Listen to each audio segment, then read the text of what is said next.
NHL 콜로라도 애벌렌치가 5연승을 달리면서 플레이오프 진출 가능권으로 진입했습니다. 한편 만 46세 야로미르 야그르의 NHL 커리어는 여기서 끝나는 걸까요? 지난 주말 NHL에서는 최근 상승세의 동부 두 팀이 만났는데요. 캐롤라이나 허리케인스와 보스턴 브루인스의 대결을 리뷰해봅니다. 2018 월드 주니어 챔피언십에서는 캐나다가 스웨덴을 꺾고 우승을 차지한 가운데 이번 대회를 통해 NHL 각 팀들의 표정도 엇갈렸습니다. 국내 최초, 국내 유일의 아이스하키 팟캐스트 비하인더넷 130회 시작합니다.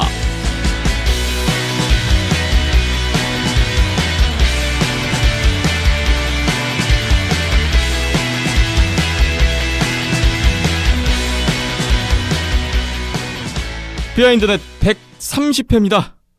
안녕하세요. 김태범이고요. 박힘찬 PD, 이현섭 기자 함께합니다. 안녕하세요. 안녕하세요. 네, 안녕하세요. 오늘이 2018년 1월 8일 월요일이고요. 오후에 녹음 진행되고 있습니다.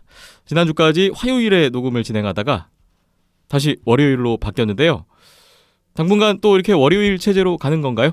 네, 월요일 체제로 가고요. 2월 달에 이제 평창 때문에 다들 바빠지시잖아요. 저 빼고. 네. 김찬 PD도 바쁘겠죠, 뭐. 저는 뭐 바쁠 게 없습니다. TV로 시청하는 것밖에 없어가지고. 네, 저도 딱히 없어요. 네. 네. 그래서 태범 아나운서가 평창에 네. 가시니까 제가 평창 올림픽 지금 출장이 예정돼 있습니다. 예, 그때 한 달 공백을 메꿔줄 사람이 없어서 네. 다들 지금 강릉 내지는 평창행이 예정돼 있다 보니까 박봉석 캐스터, 김기훈 캐스터도 올림픽에 출장을 갑니다. 네, 그래서 지금 그거 고민하고 있고요. 예, 그거와 상관없이 일단 월요일 체제로 쭉 간다는 거. 일단 2월 한 달간 또 박힘찬 PD의 힘찬 진행 예상되나요? 진짜 최후의 정말 뭐 아무도 없을 때는 그렇게 해야 되는데 네. 고민 중이군요. 고민하고 있습니다. 네. 그리고 3월 달에는 이제 다시 아시아리그 플레이오프가 시즌이 시작되니까 그때는 아마 월요일 체제는 유지하기가 힘들 거고. 그러게요. 예, 다시 또 조정이 필요하겠네요. 네. 일단 당분간 월요일에 녹음해서 화요일 업로드되는 형식으로 진행이 된다는 점 여러분께 안내 말씀드리겠습니다. 130회 오늘 여러분의 댓글 또 먼저 보겠습니다. 팟빵 댓글 있습니다. 크론발드님 지난 회 들으시고 댓글 주신 것 같아요. 개인적으로 방송으로 보는 것보다 직관했을 때 퍽이 더 잘 보이는 것 같습니다. 직관이 열기도 확실히 느낄 수 있고요. 단점이라면 우리나라 경기장이 좀 아쉬운 게 NHL 경기장과는 다르게 우리나라 경기장이 링크와 강화유리 뒤에 바로 관중석이 위치해 있는 게 아니라 관중석이 살짝 떨어져 있어서 아쉽습니다. 강릉 올림픽 경기장도 그렇더라고요 하셨네요. NHL 시청하다 보면 유리 바로 넘어서 선수들을 볼 수 있는 관중들이 정말 부러우시다고 하셨고, SY더맨님이 여기에 댓글 또 달아주셨는데 안양의 경우에는 일부 좌석에 한해서 NHL과 같은 재미를 느낄 수 있긴 합니다. 특히 강릉 하키센터 또 말씀 주셨네요. 아이스하키 전용 경기장임에도 NHL과 같은 구조가 아니라서 많이 아쉽더군요 라는 의견이십니다. 강릉 하키센터에 대한 아쉬운 목소리를 저도 여기저기서 많이 듣고 있는데요. 아이스하키 전용 경기장인데 왜 이렇게 됐을까? 상당히 아쉬운 부분이 있습니다. 전용이 아니죠. 네. 이게 또 올림픽 끝나고 어떻게 될지도 좀 불투명하고요. 네. 아쉬움이 묻어나는 두 분의 댓글 먼저 봤습니다. SY더맨님 또 댓글 주셨네요. 박힘찬 PD님이 세계 주니어 대회 우승팀 맞추셨네요. 축하드립니다. 찍었거든요. 캐나다가 우승했습니다. 네. 지난주에 이현숙 기자님 예측이 거의 100% 맞았다고 제가 말씀드렸는데 토너먼트 이후는 조금 다 틀렸어요, 그냥. 미국도 금메달 놓쳤고 강등 결정전도 예, 2대0 덴마크가 2연승을 했더라고요. 그 벨라루스 골리 분이 아주 여기까지 하겠습니다. 네. 이따가 주니어 대회 또 얘기를 나눌 텐데요. 이 얘기가 나오네요. 준우승팀 스웨덴의 주장 리아스 안데르손이 관중석에 은메달을 던진 게 많은 얘기거리를 생산하네요. 과연 안데르손이 프로답지 못한 행동을 한 걸까요? 하셨고, 유튜브 영상 보니까 막 집어던진 건 아니고 메달을 원하던 한 팬에게 건네는 것처럼 보이긴 했습니다. 패배를 받아들이는 것도 승리를 자축하는 것만큼 중요한 부분인데 이현숙 기자님, 박힘찬 PD님은 안데르손의 행동에 대해 어떻게 생각하시는지 궁금합니다. 라고 하셨습니다. 그리고 바이킹님도 이것에 대한 의견을 주셨어요. 네이버 쪽에 댓글 달아주셨는데 같이 좀 보겠습니다. 작년에도 그랬지만 패한 선수들의 실망감, 아쉬움이 특히 진했습니다. 아직 성장하는 선수들이라 때론 감정에 흔들리고 빙판에 넋없이 앉아있는 것을 보고 또 이긴 선수들의 세상을 다 가진 듯한 표정, 승부의 냉정함에서 비롯됐겠지만 실패와 좌절이 발전으로 이끄는 요인이라는 것을 느끼기에 지금의 안타까움이 더 큰 것 같습니다. 메달 던진 점도 나름 이해는 가지만 10여 년이 지나면 후회할 수도 있겠죠? 참가국 선수들 모두 잘했어요 라고 댓글 주셨네요. 메달을 관중석에 던졌습니다. 우리나라에서 기사도 나왔던데요. 이게 손상호 기자님도 페이스북에 또 올리신 걸 제가 봤고요.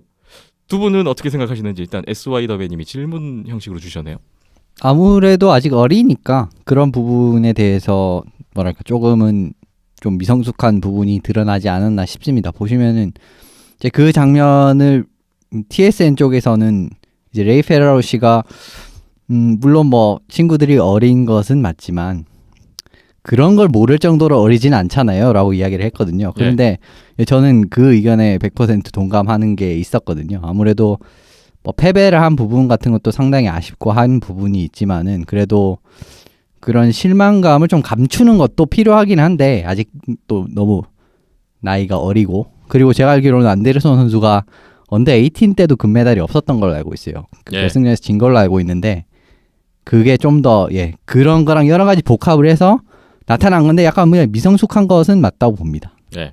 예, 뭐 선수 개인 입장에서는 뭐 18세 대표 때 뭐 핀란드한테 져서 은메달 땄고 20세 대표 때는 또 캐나다한테 져서 은메달 땄고 하니까 짜증나니까 그랬을 수도 있을 것 같고요.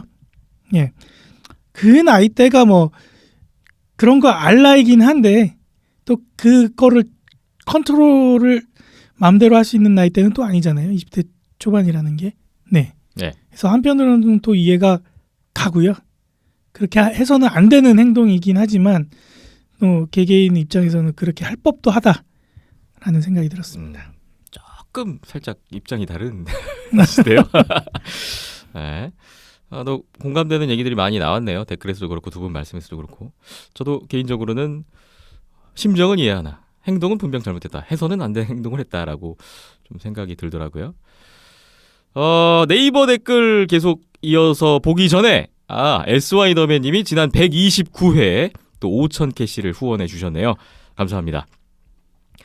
이제 네이버 댓글입니다. 지난 회 녹음 후에 달린 댓글 먼저 볼 텐데 지난주에 미국 올림픽 대표팀 로스터 발표됐잖아요. 거기에 대해서 바이킹님이 KHL 오겠죠? KHL 출신 5명 포함된 것 봐서는 일단 참가하는 것 같습니다. 저도 러시아 한 표입니다. 바이킹님도 러시아를 우승 후보로 보시는군요. 캐나다는 잘해야 동메달이나 될까요? 라고 하셨어요. KHL 아직 공식 발표 안 나왔는데 뭐 분위기는 오는 것 같네요. 아직 공식 발표는 안 났지만 제가 봤을 때는 외국인 선수들에 대한 구속력 자체는 없는 걸로 알고 있어요. 그렇기 때문에 그 부분이 관건일 것 같고 안 낸다고 하면 이제 러시아 선수들이 모두 이제 못 오게 되는 거겠죠. 이제 더 이제 KHL 쪽이 손을 써서 아예 다 출전 정지를 한다면 사실 이 5명조차도 어떻게 될지는 알 수가 없는 겁니다. 그런데 제 생각에는 캐나다 채널원컵이나 지금 최근 대회 같은 걸 봐서는 동메달도 좀 어려워 보이는 게 사실이거든요. 체코나 스웨덴, 스위스보다는 조금 더 나은 경기력을 그때 보이면서 슈펠렌저컵에서는 이기긴 했지만은 스웨덴 그리고 핀란드 이런 체코 이런 팀이랑 비교해서 사실 비교 우위에 쓸 수 있는 게 별로 없었던 것 같아요. 제가 봤을 때는. 그렇기 때문에 이번 올림픽 그렇게 비중은 없다고는 하지만 캐나다가 아주 좋은 성적을 내기는 힘들지 않을까 싶습니다. 바이킹님 댓글이 또 있습니다. 월드 주니어 챔피언십 보신 내용인데요. 미국 러시아전, 핀란드 체코전 흥미진진하게 보셨네요. 공수가 제일 균형 잡힌 스웨덴을 픽해봅니다 하셨어요. 결승에서 캐나다가 승리했네요. 최근 헵스 패치오리티 트레이드 얘기가 나옵니다. 2월 데드라인 전에 이별을 준비하나요? 새해 복 많이 받으시고 무술년 한 해도 잘 부탁드립니다 하셨어요. 알로에치님 헵스 얘기 나오니까 또 바로 또 댓글 반응 주셨네요.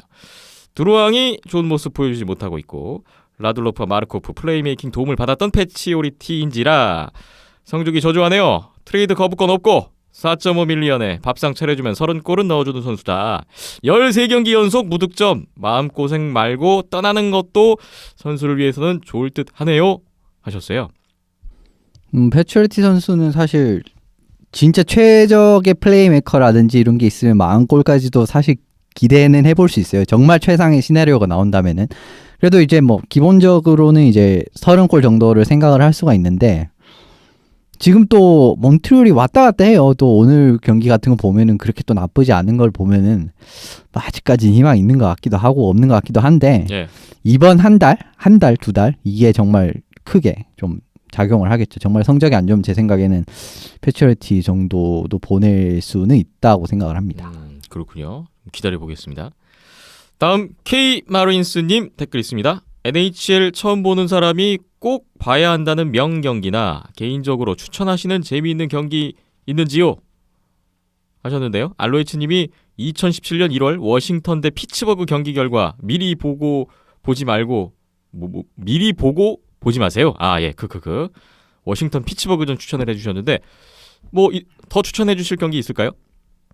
처음 보는 사람이 이거는 봐야 된다라는 명경기? 저는 옛날 걸 뒤지기보다는 네. 지금 최근에 오시는 걸 라이브로 그냥 계속 라이벌전이라든지 아니면 뭐 조금 해외를 찾아보시든지 아니면 저희가 소개해드리는 그런 매치업 그런 부분에서 항상 들으시고 그 부분을 좀 중점적으로 보시면 그게 더 나을 거라고 생각을 하거든요. 지금은 시즌 중이라 이게 비시즌이면 제가 뭐 이런 것도 보시고 저런 것도 보시고 하면 좀 더 좋을 것 같다라고 하는데 시즌 중에는 사실 이제 라이브로 그냥 그거를 즐기시는 게 전 제일 좋다라고 생각을 합니다. 예, 저도 같은 의견인데요.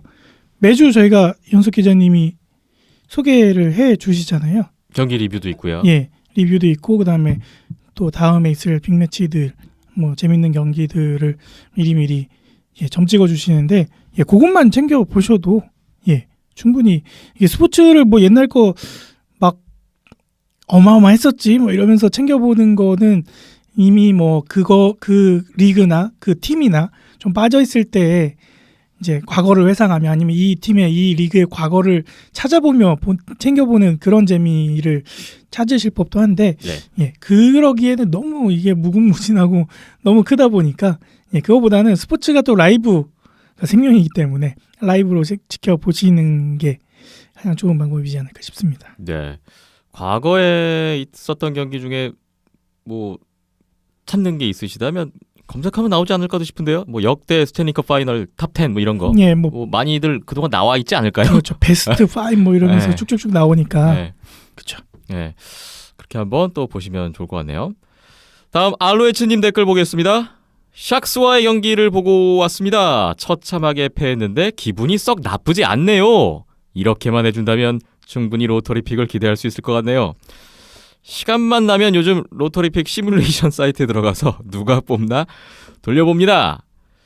달리는 라스무스 달린이죠. 오타와나 밴쿠버가 가져갈 듯하고 기자님 말씀대로 자디나는 체코의 필리프 자디나 여기로 올 것 같네요.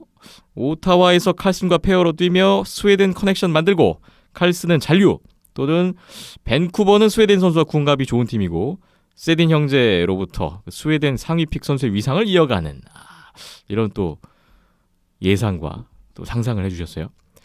템파전도 직관을 가신 것 같습니다. 괜히 이겨가지고 픽 확률 낮아지길 바라진 않네요 하셨는데 이거 이겼죠 이 경기. 오늘도 이겼어요. 네. 단장과 감독은 모가지가 날아가야 하는데 괜히 패치오리티나 프라이스 트레이드하며 쓸데없는 탱킹 루머를 퍼뜨리는데 그냥 급여만 잘 받아먹고 나가길 바랍니다 하셨고요. 요즘 댓글이나 SNS에서 해시태그로 이게 뭔가요? 파이어 버저뱅 이분이 GM입니다. 이 GM 이름이군요. 계속 해시태그로 밀고 계시대요. 항상 알찬 내용 가득한 방송 일하면서 운동하면서 몇 번씩 듣습니다. 다음 주도 좋은 방송 기다리겠습니다. 몸 관리 잘 하시고요 하셨네요. 고맙습니다. 바이킹님이 내년 드래프트에서 99년 이후로 유럽 신예들이 상위 픽 다 차지한다는 그런 시뮬레이션 나오나요? 하셨어요. 캐나다도 엄청 매우 춥습니다. 한국 가시기 전에 건강 잘 챙기세요 하셨네요. 북미 쪽이 요즘 뭐 엄청 춥다고. 체감온도 영하 70도라고 예. 뉴스에 나오더만요. 엄청난 한파 지금 뉴스가 계속 나오고 있어요. 이번 주에 한국도 추워진다는 예보가 있습니다. 청취자 여러분들 건강 잘 챙기셔야 될 것 같습니다. 집이 최고입니다. 그러게요. 다음 댓글 덩크지존님입니다. 헛! 저희가 이벤트에 당첨이 감사합니다. 요즘 주목하고 있는 팀이 계시대요. 캐롤라이나 허리케인스. 오늘 경기 리뷰에 캐롤라이나 허리케인스 경기 나옵니다. 1라인 야호 테라바이넨 젊은 두 선수 엄청나게 잘하고 있어서 허리케인 경기도 자주 보고 있습니다. 팀이 끈끈해진 느낌입니다 하셨고요. 베테랑들이 중심 잡아주고 젊은 선수들의 폭발력까지 더해져서 팀의 완성도가 매우 좋아 보입니다. 파워플레이 상황 결정력만 조금 다듬으면 후발주자로 플레이오프 기대해볼 만한 저력이 보입니다 하셨고요. 오일러스 팬이신데 두 게임 연속 0대5 셧아웃 패배한 오일러스 너무 실망이네요. 예, 오늘 또 시카고한테 오일러스가 패하면서 좀처럼 일어나질 못하고 예, 예전에 좋았던 거 이제 또 다 까먹고 승점도 40점을 못 채운 상황이에요. 캘거리랑도 승점이 7점이나 차이가 나는 상황입니다. 그래서 제가 왜 6연승 7연승을 앞으로 2번을 더 해야 된다라고 네. 말씀을 드렸냐면은 이런 게 또 한 번씩 와요. 그러면은 또 이걸 또 지금 이렇게 또 쳐지면은 6연승 7연승을 해야 이 까먹을 또 복구가 복구를 되죠. 하는 거예요. 네. 복구를 하는 수준인 거예요. 그래서 또 더 필요한 거고 한데 예, 올해 또 올렸으면 좀 아쉬운 것 같고 그리고 방송을 아주 또 꾸준하게 들으신 분 아무래도 덩크시존 분님께서는 좀 많이 들으셨 분으로 알고 있는데 네.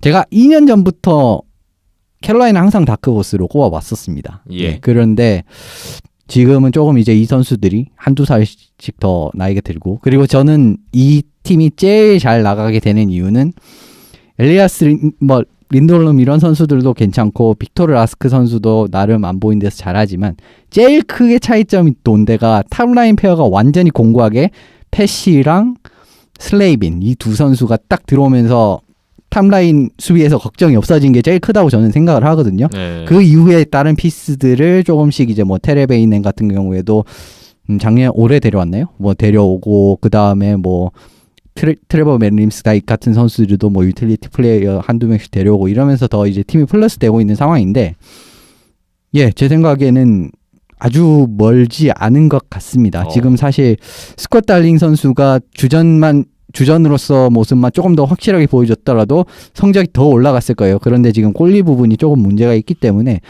그런 부분만 딱 이제 골리 딱 여기만 딱 고치고 정말 스코어링을 센터 같은 선수가 한 명 딱 들어오면 제가 봤을 때는 캐롤라이나도 예, 그 리빌딩 완성인 것 같습니다. 캐롤라이나 허리케인스 잠시 후에 경기 리뷰 때 좀 더 말씀을 덧붙여 주실 것 같습니다. 알로에츠님도 오일러스에 대해서 안타까움을 표해 주셨고요. 바이킹님이 핀란드 젊은 듀오가 커리어 하이 시즌 찍고 있네요. 어제 펜스와의 경기에서도 활약도 좋고 정말 기대됩니다. 라고 또 답글 달아주셨습니다. 다음 댓글 봄맘님입니다. 저도 이벤트에 당첨되었네요. 설거지하다 하면서 듣다가 깜짝 놀랐어요. 흐흐 하셨어요. 가족들에게 자랑했는데 다들 하키에 관심이 없는지라 그래? 이런 반응들 뿐이네요. 유유. 같이 사는 분께서 꽃이라도 들고 와서 축하해 이러면 좋겠지만 그럴 인간도 아니고 한숨 나옵니다. 복수 방법이 있습니다. 낚시대 숨겨놓는 거.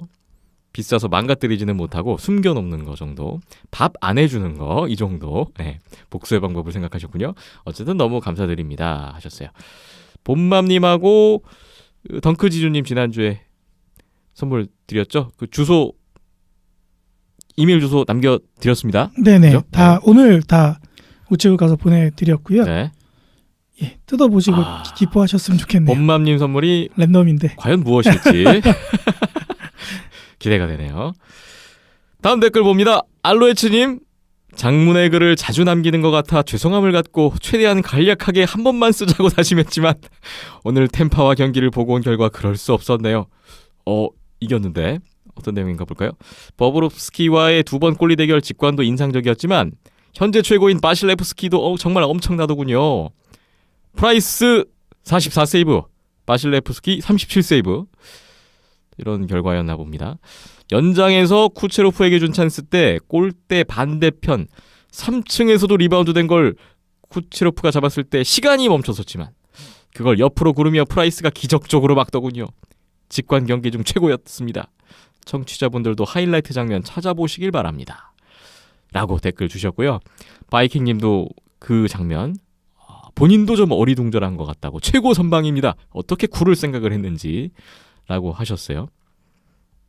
이 경기 역시 이현숙 기자님도 보셨나요? 아니요, 경기 자체를 보진 않았지만은 뭐 홀리 듀얼이 대단했다, 뭐 싸움이 대단했다 이런 이야기는 들었습니다. 그리고 뭐 프라이스 선수가 안정적으로 잘 맞기도 하지만 좀 이런 식으로 좀 기교 있는, 센스 있는 이런 부분, 감각적인 부분도 상당히 있는 꼴이기 때문에 지금 또 잘하고 있는 거라고 생각을 하고요. 예, 그런 모습 그대로 나온 것 같고, 바실레프스키 선수는 예, 저는 사실 반신반의하긴 했는데 어떻게 보면 작년부터 정말 뭐 어떻게 보면 좀 좋은 모습을 보여주기 시작을 하면서 넘버원 골리로 자리를 잡았고, 올해는 좀 그 기량이 정말 만개를 한 모습을 보이고 있는 것 같습니다. 예. 바이킹님하고 주거니 받거니가 또 이어지는데, 여담입니다만, 이거 바이킹님 댓글입니다. 여담입니다만 알로에츠님과는 여러 가지로 라이벌 구도네요 하면서 제 아이디를 보시면 점점점 했는데, 알로에츠님이 눈치를 채신 것 같습니다. 미네소타 바이킹스죠. 미네소타 바이킹스 NFL 그렇습니다. 얘기가 나옵니다. 브루인스가 더 싫어서 립스는 오케이인데 바이킹스는 립스 팬인데 브루인스가 더 싫으세요? 아니 그 립스가 아니 캐네디언스 몬트리올 팬인데 팬인데 브루인스가 더 싫다. 비슷할 텐데. 예. 근데 브루인스가 예. 보통은 이제 토론토도 좀 많이 싫어하시는데. 예. 저기 밴쿠버 그렇습니다. 팬이신 손상호 기자도 브루인스 그렇게 싫어하는데. 예, 그거는 사실 이제 결승전 적이 한 많네요. 번이 컸죠. 예. 네. 결승전 한 번이 모든 걸 만들어냈죠. 그거. 바이킹스는 패커스 팬으로서 점점점 게다가 이번 시즌 라저스를 보내버린 그 악의적인 반칙은 점점점. 알로이츠님이 아마 그린베이 패커스 팬이신 것 같은데요. 예, 에런 로저스 선수가 올해 같은 경우에는 이제 그 세골 골절로 인해서 상당 부분 시즌을 날리면서 어떻게 보면 좀 좋은 시즌을 보내지 못했죠. 마지막에 네. 이제 복귀를 하긴 했는데 결과적으로는 좋은 모습을 이제 좋지 못했기 때문에 더 좀 반감을 가지시는 것 같네요. 이 부분에서 이현숙 기자님이 NFL도 자주 보시는구나라는 게 또 드러나네요. 요즘에는 많이는 안 보고 요즘에는 결과 정도만 체크를 네. 하고 있습니다. 저는 개인적으로 NFL을 잘 안 봐서 뭐라고 드릴 말씀이 별로 없는데, 바이킹님 또 마지막 댓글 공교롭게도 점점 선의의 경쟁이 될 겁니다 라고 마무리해 주셨습니다. 아니, 전혀 상관없는 이야기인데 저는 필라델피아 이글스 좋아합니다. 네.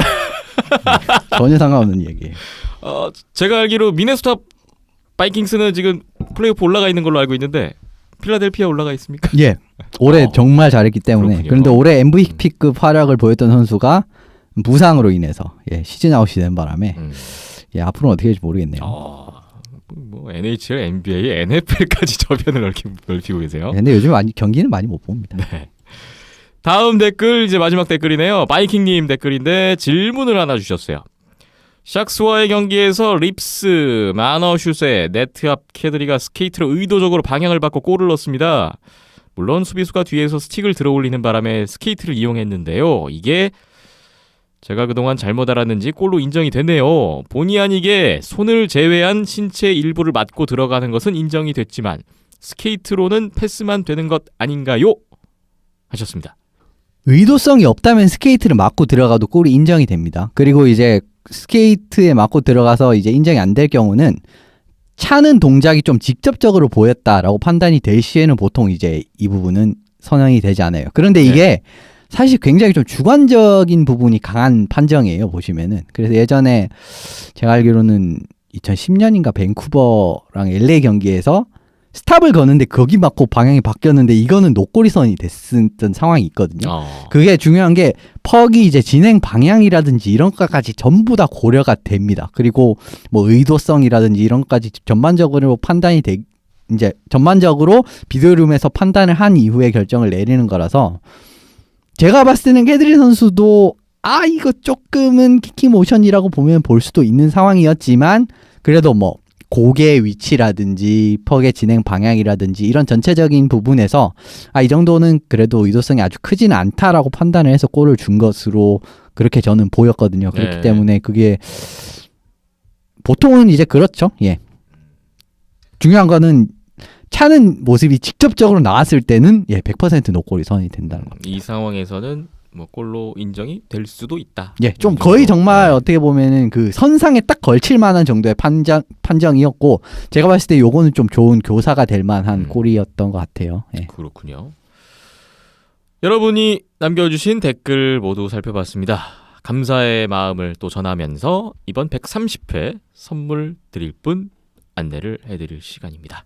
예, 공교롭게도 이번 주에 댓글 달아주신 분들 한 분 빼고 다 선물이 전해진 것 같죠? 한 번씩은 다 네. 선물을 드렸던 분들이 댓글을 다 달아주셨네요. 네, 근데 딱 이제 한 분 빼고. 한 분 빼고인데 그 한 분이 이제 K마린스 닉네임을 쓰신 분이신데요. 네. 예, 이분께 드리면은 원래 또 이런 살다 보면 이런 행운도 타이밍이 있는 거 아닙니까? 좋은데요. 지난주에도 댓글 달아주셨고 네. 예, 2주 연속으로 달아주셨고 어떤 이제 걸 드리냐가 궁금한데 또 비밀입니까? 집에서 좀 찾아보고요. 이제 네. 선물들이 조금씩 이제 줄어들고 있어요. 말라가고 있습니다. 그래서 집에 뭐가 남았나 한번 찾아보고요. 예.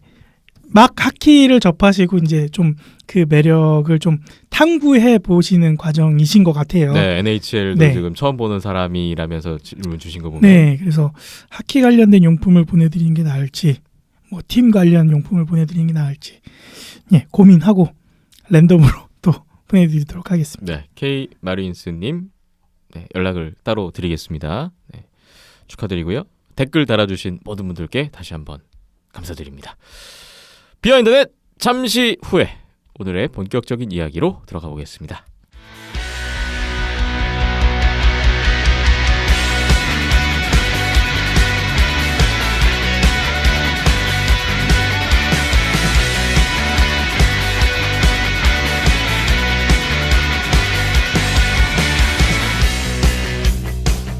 비하인드넷 130회 NHL 핫앤낫 순서부터 들어가 보겠습니다.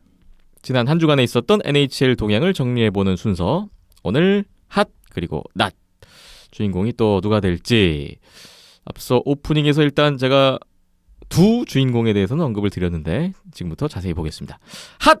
먼저 첫 번째 팀 콜로라도 애벌렌치군요. 예, 콜로라도 애벌렌치를 뽑아왔습니다. 이제 시즌 초반에 또 좋은 모습 보이다가 갑자기 또 살짝은 이제 분위기가 처진 모습이 나왔는데 다시금 5연승을 달리면서 분위기 반전에 지금 성공을 한 그림이 나왔어요. 예. 지금 5연승 도중에 토론토, 아일랜더스, 위니펙, 콜럼버스, 미네소타 다들 강팀이죠. 이런 팀들을 잡아냈다는 게 이제 분위기 반전을 하고 있다라는 부분을 말씀을 드릴 만한 이제 근거로 말씀을 드리는 거고 예.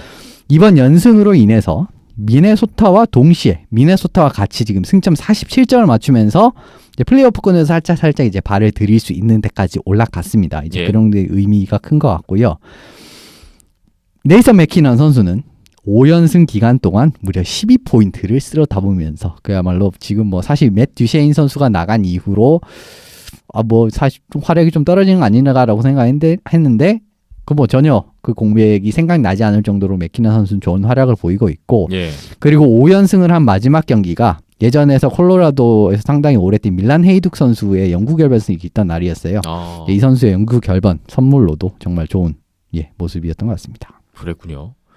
오늘 제가 녹음 전에 순위표를 보니까 서부의 와일드카드 2위 자리에 콜로라도 애벌렌치가 위치해 있던데 플레이오프 진출 충분히 가능한 지금 상황을 보내고 있습니다. 콜로라도 얘기 나오니까 또 그분이 생각나는군요. 그렇습니다. 네. 항상 그 콜로라도 애벌렌치의 옷을 입고 점퍼를 그렇습니다. 입고 다니시는 그분. 네. 그분의 근황은 뭐 들리는 게 있습니까? 엄청 바쁘시죠? 지금 올림픽이 코앞이니까요. 대한 아이스하키협회 김정빈 홍보팀장님에 대한 말씀인데 언제 한번 다시 한번 모셔야 되지 않을까도 싶은데 뭐 계획이 있나요? 일단 올림픽 때문에 너무 바쁘셔서 힘드실 것 같고요. 네. 올림픽 끝나고나 뭐 콜로라도가 플레이오프 확정 짓고 토너먼트 앞두고 있을 즈음 뭐 이런 타이밍을 한번 잡아보면 어떨까 싶네요. 타이밍이 과연 올랐는지 콜로라도의 위치가 그때 네, 어떤 한번 건지 여쭤보겠습니다. 네. 알 수가 없죠. 80 몇 회 때인가 그때 저희 비한전에 출연을 해주셨었는데 그때 왜 나를 이제서야 불렀냐라며 말씀 주셨던 게 생각이 나네요. 콜로라도 애벌렌치 오늘 핫앤낫 핫 첫 번째 주인공이었습니다. 핫 두 번째 팀 어딘가요? 디트로이트 레드윙스를 꼽아봤습니다. 디트로이트 레드윙스도 연승을 달리고 있습니다. 예, 모처럼 오늘 사실 연승이 끊기긴 했는데요. 그러네요. 모처럼 연승을 하면서 4연승을 달렸었어요.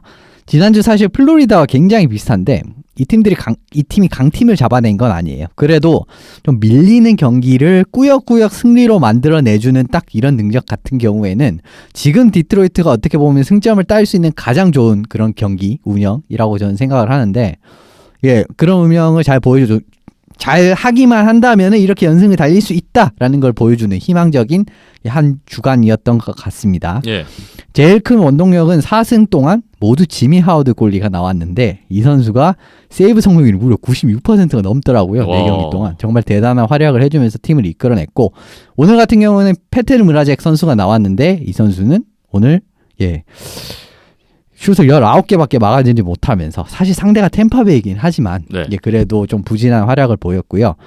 제 생각했을 때는 이 상승세가 얼마나 이어질지는 사실 알 수가 없어요. 지금 상황에서는. 또 오늘 또 지기도 했고요. 그런 부분이 있긴 한데, 그래도 이제 뭐 하워드 선수가 정말 또 잘해주고 한다면은 그래도 아주 최악의 순위로 이제 시즌을 마무리하지는 않을 것 같은 생각이 들긴 드네요. 네. 아직 순위상으로는 갈 길이 좀 더 멀게 남아 있긴 한데, 일단 지난 한 주 좋은 한 주를 보냈기 때문에 또 기대감을 모으고 있는 디트로이트 레드윙스입니다. 크롬발드님이 디트로이트 팬이신 걸로 제가 알고 있는데 좀 설렘이 있었지 않았나 또 싶네요. 다음 한 팀 더 있네요. 어디가요? 팀 개인을 한번 뽑아봤는데 예. 오랜만에 개인을 뽑는 것 같은데 클로드 지루 선수로 뽑아봤습니다. 필라델피아 플라이어스의 클로드 지루 선수군요. 예, 주장. 필라델피아의 주장이죠. 이제 이 선수가 상당히 올해 좀 좋은 활약을 보여주고 있어요. 물론 뭐 션 쿠투리의 선수도 상당히 좋은 활약을 보여주지만 이 선수도 만만치 않은 활약을 보여주고 있는 것 같습니다. 지난 5경기에서 필라델피아가 3승을 거뒀는데 승리한 3경기에서 지루 선수가 8포인트나 올리면서 네. 또 물오른 득점력을 과시를 했고요. 페이스오프 성공률이 무려 59%에 육박할 정도로 대단한 활약을 보이고 있고, 그리고 득점 같은 경우도 지금 41경기에서 52포인트를 기록을 하면서 올해 같은 경우에는 딱 거의 100포인트를 바라볼 수 있는 위치의 시즌이에요. 그리고 예. 뭐 스템코스, 쿠체로프 이렇게 정말 쟁쟁한 선수들이 있음에도 불구하고 포인트 랭킹이 쿠체로프 다음으로 2위에 올라 있을 정도로 올해 득점력이 좋은 모습을 보여주고 있습니다.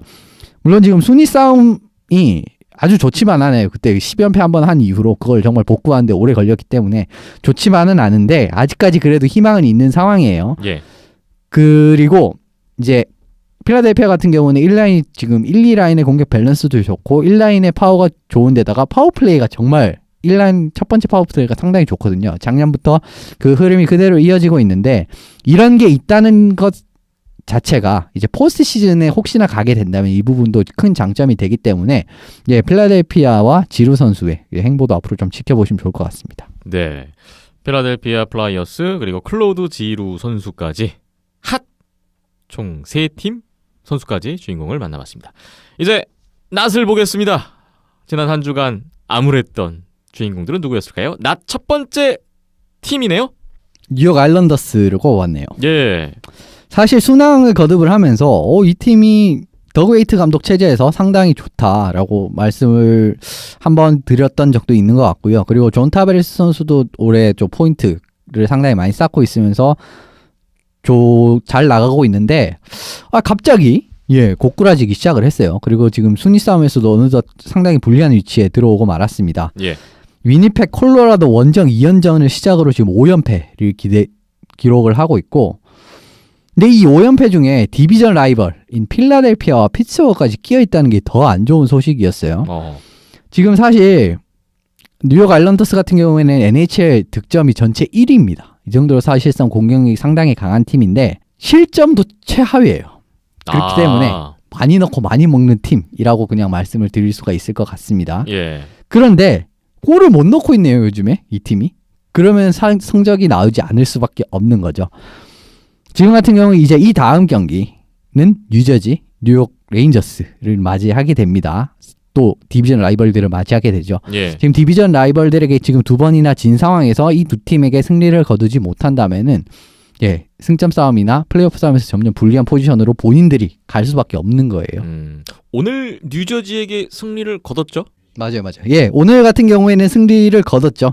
그런데 이제 또 레인저스와의 경기가 남아 있기 때문에 한 번 더 지켜봐야 될 것 같고, 또 그렇습니다. 슛아웃 승리이기 때문에 그 ROW에서는 또 조금 밀릴 수밖에 없는 게 사실이기 때문에 좀 더 잘해야 된다라고 말씀을 드리고 싶습니다. 네, 일단 뉴저지전 지나갔고 뉴욕 레인저스전 또 중요한 라이벌전이 남아있는 아일랜더스네요.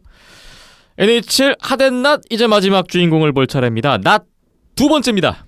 야로미르 야그르 씨를 이제 꼽아봤습니다. 야로미르 야그르 선수 아니고 야로미르 야그르 씨. 예, 아직까지 선수죠. 예, 선수입니다. 예. 캘거리 플레임스 소속인데 새로운 뉴스가 떴어요. 예, 사실 이제 캘거리 플레임스 쪽에서 야로미르 야그르 선수와 결별하는 어떻게 보면 방출을 하겠다라는 이제 계약 이제 발표가 나왔어요. 이게 예. 상호 이제 계약 해지가 될 가능성이 가장 크다고 생각을 하는데 지금 올해 같은 경우에는 포인트에서도 어떻게 보면 개인 통산에서 가장 부진한 시즌이라고도 봐도 과언이 아닐 정도로 안 좋고 하반신 부상까지 겹치면서 사실상 또 경기를 잘 소화를 할 수 없는 상황이 된 게 캘거리가 이런 결정을 내리는데 가장 큰 원인이 된 것 같습니다. 예. 이미 사실 해지가 거의 기정사실화가 된 상황이에요. 그래서 그 야그르 선수의 에이전트에게 이제 다른 팀들을 알아봐라라고 하는데 그것조차 예 크게 원하는 팀이 없나 봅니다. 사실 이제 나이도 많고 한계점도 어떻게 보면 명확하죠. 예전만큼의 스피드도 안 나오기 때문에 그런 부분이 있는데 뭐 어떻게 보면 이 나이까지 사실 해온 게 정말 대단한 거고 뭐 메이저리그의 이치로 선수도 마찬가지지 않습니까?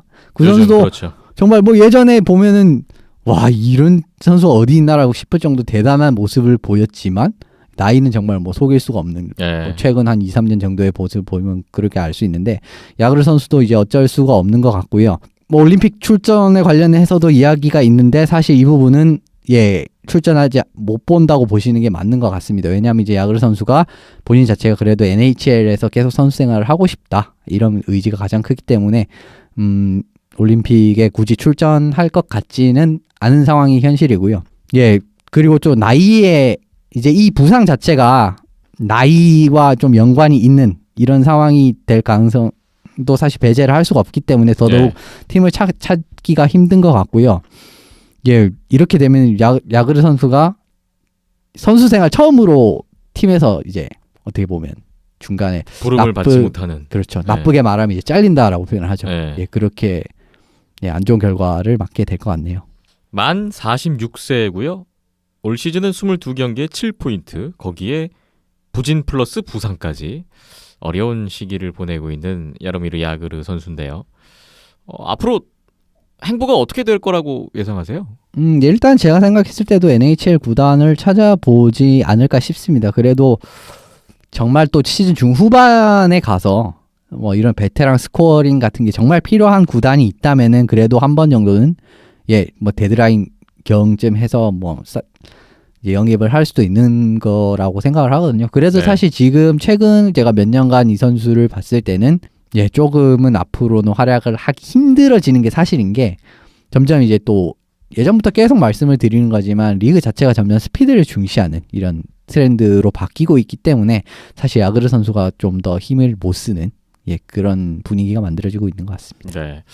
야로미르 야그르 선수, 뭐 아이스하키계의 전설로 평가되는 선수 중에 한 명인데, 자 과연 앞으로 어떻게 선택을 할지, 어떤 행보를 갈지 주목이 됩니다. 데미언 킬러 웰즈의 케빈 콘스탄틴 감독이 피츠버그 감독 시절에 그때 주장이 야로미르 야그르 선수였다고 제가 들었는데, 한창 젊을 때였죠. 네, 저희 그 박김찬 PD하고 저희끼리 농담 삼아 얘기했을 때 왜 그런 얘기 있었잖아요. 야그르 선수가 말년을 한국에서 한번 데미언 킬러 웰즈에서 보내면 좋지 않겠느냐. 대명은 빨리 전화를 해야죠. 케빈 콘스탄틴 감독의 커넥션이 있으니까. 예, 감독 통해서 빨리 전화해야죠. 근데 스피드가 없어도 되는 리그가 있다 이러면서. 근데 콘스탄틴 감독하고 야로미르 야그르 선수 사이가 좋을지 안 좋을지 저희가 모르잖아요. 좋은지 그렇죠, 안 좋은지. 그건. 네. 그래도 이 정도 나이 먹었으면 이제 다 풀 수 있는 나이다. 털어낼 나이는 됐으니까. 네. 뭐 그냥 한번 상상의 나래를 펼쳐봅니다. 예. 예, 뭐, 바람이죠. 예, 상상이 현실로 되는 일도 종종 있으니까요. 네. 예. 네. 야그르 선수 도저히 갈 데 없고 혹시 팀 못 구하면. 예. 예, 뭐 저희가 한번 오라고 해서 어떤지. 올 그건 아니지만 예, 대명 프런트는 빨리 전화 한번 해봤으면 좋겠네요. 1년 예산 좀 들지 않을까요, 선수? 몸값이 그렇죠. 어마어마하긴 할 네. 거예요. 아, 근데 또 그만큼 벌면 되니까요. 네. 근데 뭐 이쯤 되면 그 나이 되면 뭐 내려놓을 때도 되지 않나. 몸값에 대해서는. 네. 아무튼 뭐 다음 소식을 또 기다려 보겠습니다. NHL 핫앤낫 여기까지 정리하고요. 잠시만 쉬었다가 NHL 경기 리뷰 이어가 보겠습니다.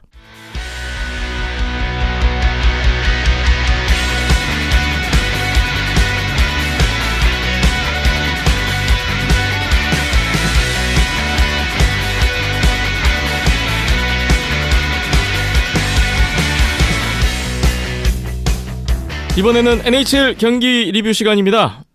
오늘 이현숙 기자님이 준비하신 경기는 캐롤라이나 허리케인스와 보스턴 브루인스의 대결입니다. 예, 캐롤라이나 보스턴 사실 이 경기를 뽑은 이유는 보스턴 1라인에 대해서 좀 놀라운 활약을 짚어보는 시간을 갖기 위해서 골랐다라고 이제 말씀을 드리고 싶네요. 예, 지난 1월 6일 토요일 경기였는데요. 캐롤라이나, 보스턴 두 팀 다 이 경기 전까지 아주 좋은 상승세를 유지하고 있었어요. 보스턴 같은 경우에는 최근 베가스 골든 나이츠와 함께 좀 가장 페이스가 좋은 팀이었기도 했는데 이 경기에서는 또 어땠는지 이야기를 들어보겠습니다. 보스턴 1라인의 그 활약을 먼저 짚어주셨잖아요. 네. 도대체 이 1라인이 올 시즌 어느 정도인가요? 네, 뭐 사실 이제 이 1라인 하면은 보스턴 공격력의 공격과 수비의 핵심을 다 담당하는 라인이라고 볼 수가 있는데 그게 이제 여러 가지 지표에서도 나오고 있습니다. 12월 이후부터 지금 6차례나 5득점 이상을 기록을 하면서 상당히 지금 공격력에서 불이 붙은 모양이 나오고 있고요. 실점도 이제 최소 실점, 리그에서 최소 실점을 보여주고 있으면서 게다가 슈팅 허용까지 전체 2위에 육박할 정도로 보스턴이 공격이면 공격, 수비면 수비, 정말 잘 나가는 팀의 전형적인 이제 이런 스텝 부분이라든지 그리고 팀 성적까지도 그렇게 나타나고 있는 것 같습니다. 네, 1라인의 활약과 함께 보스턴의 최근이 너무나 좋다라는 지금 말씀이신데 그런 팀을 상대하는 캐롤라이나였습니다. 캐롤라이나도 아까도 잠시 처음에 언급이 됐지만 좋아요. 네, 만만치 않죠 사실. 이것도 사실 이제 세부적인 지표로 들어가면 모두 다 지금 드러나는데요. 득실점 같은 경우에는 득점이나 실점이 NHL에서 하위권이 솔직히 말하면 이제 21위 22위 이 정도니까 하위권이라고 할 수가 있는데 그래도 경기당 슈팅 수라든지 슈팅 허용 이런 지표에서는 리그 전체 4위 1위를 달리고 있을 정도로 공수 양면에서 그렇게 나쁘지는 않다라고도 말씀을 드릴 수가 있어요. 예. 그래서 제가 이제 스코어링 센터가 앞서 말씀드려서 필요하다라고 이제 한 게 이런 부분이에요. 이제 이런 부분에서 골리가 이제 조금 더 좋으면은 더 적은 슈팅 허용에서는 더 좋은 슛을 잘 막을 수 있을 거고 그러면은 전체 자연적으로 실점도 하락하는 그림도 나오고요. 좋은 스코어링 센터, 인라인 센터 이런 선수들이 한 명 더 들어오게 된다면은 이런 슛은 많이 쏘지만 들어가지 않는 이게 조금만 더 날카로워져도 득점이 나기 시작하면 또 득점 부분에서 상위권으로 올라갈 수 있기 때문에 이제 댓글 때 그렇게 말씀을 드렸던 겁니다. 예. 지표 자체는 그러니까 나쁘지 않다는 거예요. 전력을 조금 더 살펴보시면 스탈, 라스크 이런 선수와 같이 공수 양면에서 상당히 뛰어난 모습을 보일 수 있는 선수들이 많습니다. 아호나 테레베이는 린드홀름, 라이언도 이 예외의 선수가 아니에요. 모두들 공격, 수비에서 다 능한 선수들이라고 말씀을 드릴 수가 있고 그리고 앞서 설명드린 슬레이빈, 패시 요 라인이 사실 동부에서 정말 페어로 따지면은 제가 생각했을 때는 5손가락 안에 들어갈 수 있는 탑 페어라고도 생각을 해요. 예. 이런 선수들이 있고 여기 이 선수를 바치는 폴크, 헤너핀, 벤 림스타익 이런 선수들도 상당히 좋은 활약을 보여주고 있기 때문에 팀 자체가 좋은 성적이 나오고 있는 것 같습니다. 캐롤라이나 허리케인스도 상당히 탄탄한 전력을 보여주고 있는 올 시즌 또 최근이었습니다.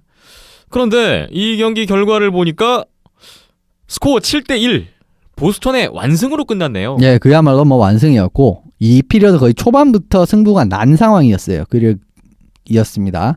보스턴 같은 경우는 파트리스 베르제롱, 브래드 마샨트, 다비드 파스트르나크 이 선수가 이루는 1라인에서 무려 12포인트가 나오면서 그야말로 압살이라는 표현을 써도 좋을 정도로 좋은 경기력이 나왔고요. 예.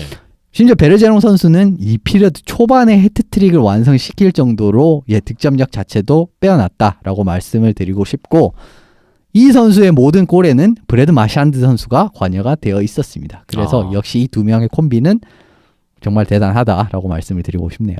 새해가 됐지만 또 5득점 이상 경기가 나왔어요. 보스턴입니다. 이날도 보스턴 인라인의 위력은 대단했다고요? 예, 뭐 사실 이 부분을 제가 중증적으로 말씀을 드리고 싶어서 이 경기를 이제 뽑아봤습니다.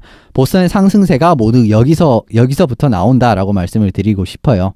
경기의 주인공이나 다름없었던 1라인, 이걸 사실 이제 앞서 말씀드렸듯이 수비력이 좋은 팀인데도 불구하고 막아내는 데는 실패를 했어요. 첫 골 같은 경우에는 상대방의 네트 뒤에서 공격 전개를 하는 걸 한 번에 끊어낸 이후에 마샨트 선수와 빠른 역습을 통해서 숏핸드 골을 만들었고, 두 번째 골 같은 경우는 파워플레이 상황에서 패시 슬레이빈 선수가 보드에서 퍽 처리를 실수를 하면서 동천이 꼬인 게 골로 그대로 연결이 됐었습니다. 이런 식으로 이제 골이 다양한 상황에서 많이 나왔고요.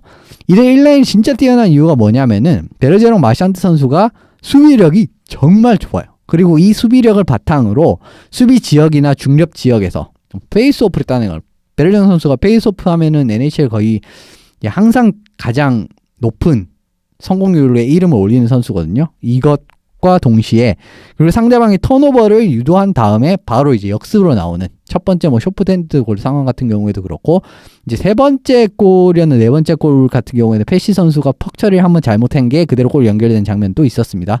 그런 부분이 있었기 때문에 이런 이 두 선수가 탄탄한 수비력을 바탕으로 역습을 들어가는 이런 게 이번 경기에 잘 드러난 것 같아요. 보스턴의 1라인의 위력을 또 한번 확인할 수 있었던 경기였고요.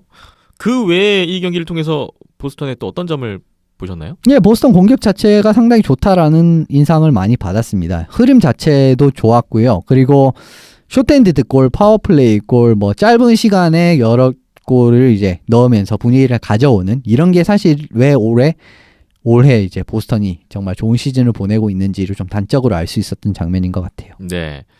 보스턴의 완승으로 끝난 경기인데 캐롤라이나 이야기를 또 해보겠습니다. 이날 2대1로 추격을 하면서 기회도 있었는데 결과적으로는 너무나 대패가 되고 말았습니다. 이날 캐롤라이나는 어땠죠?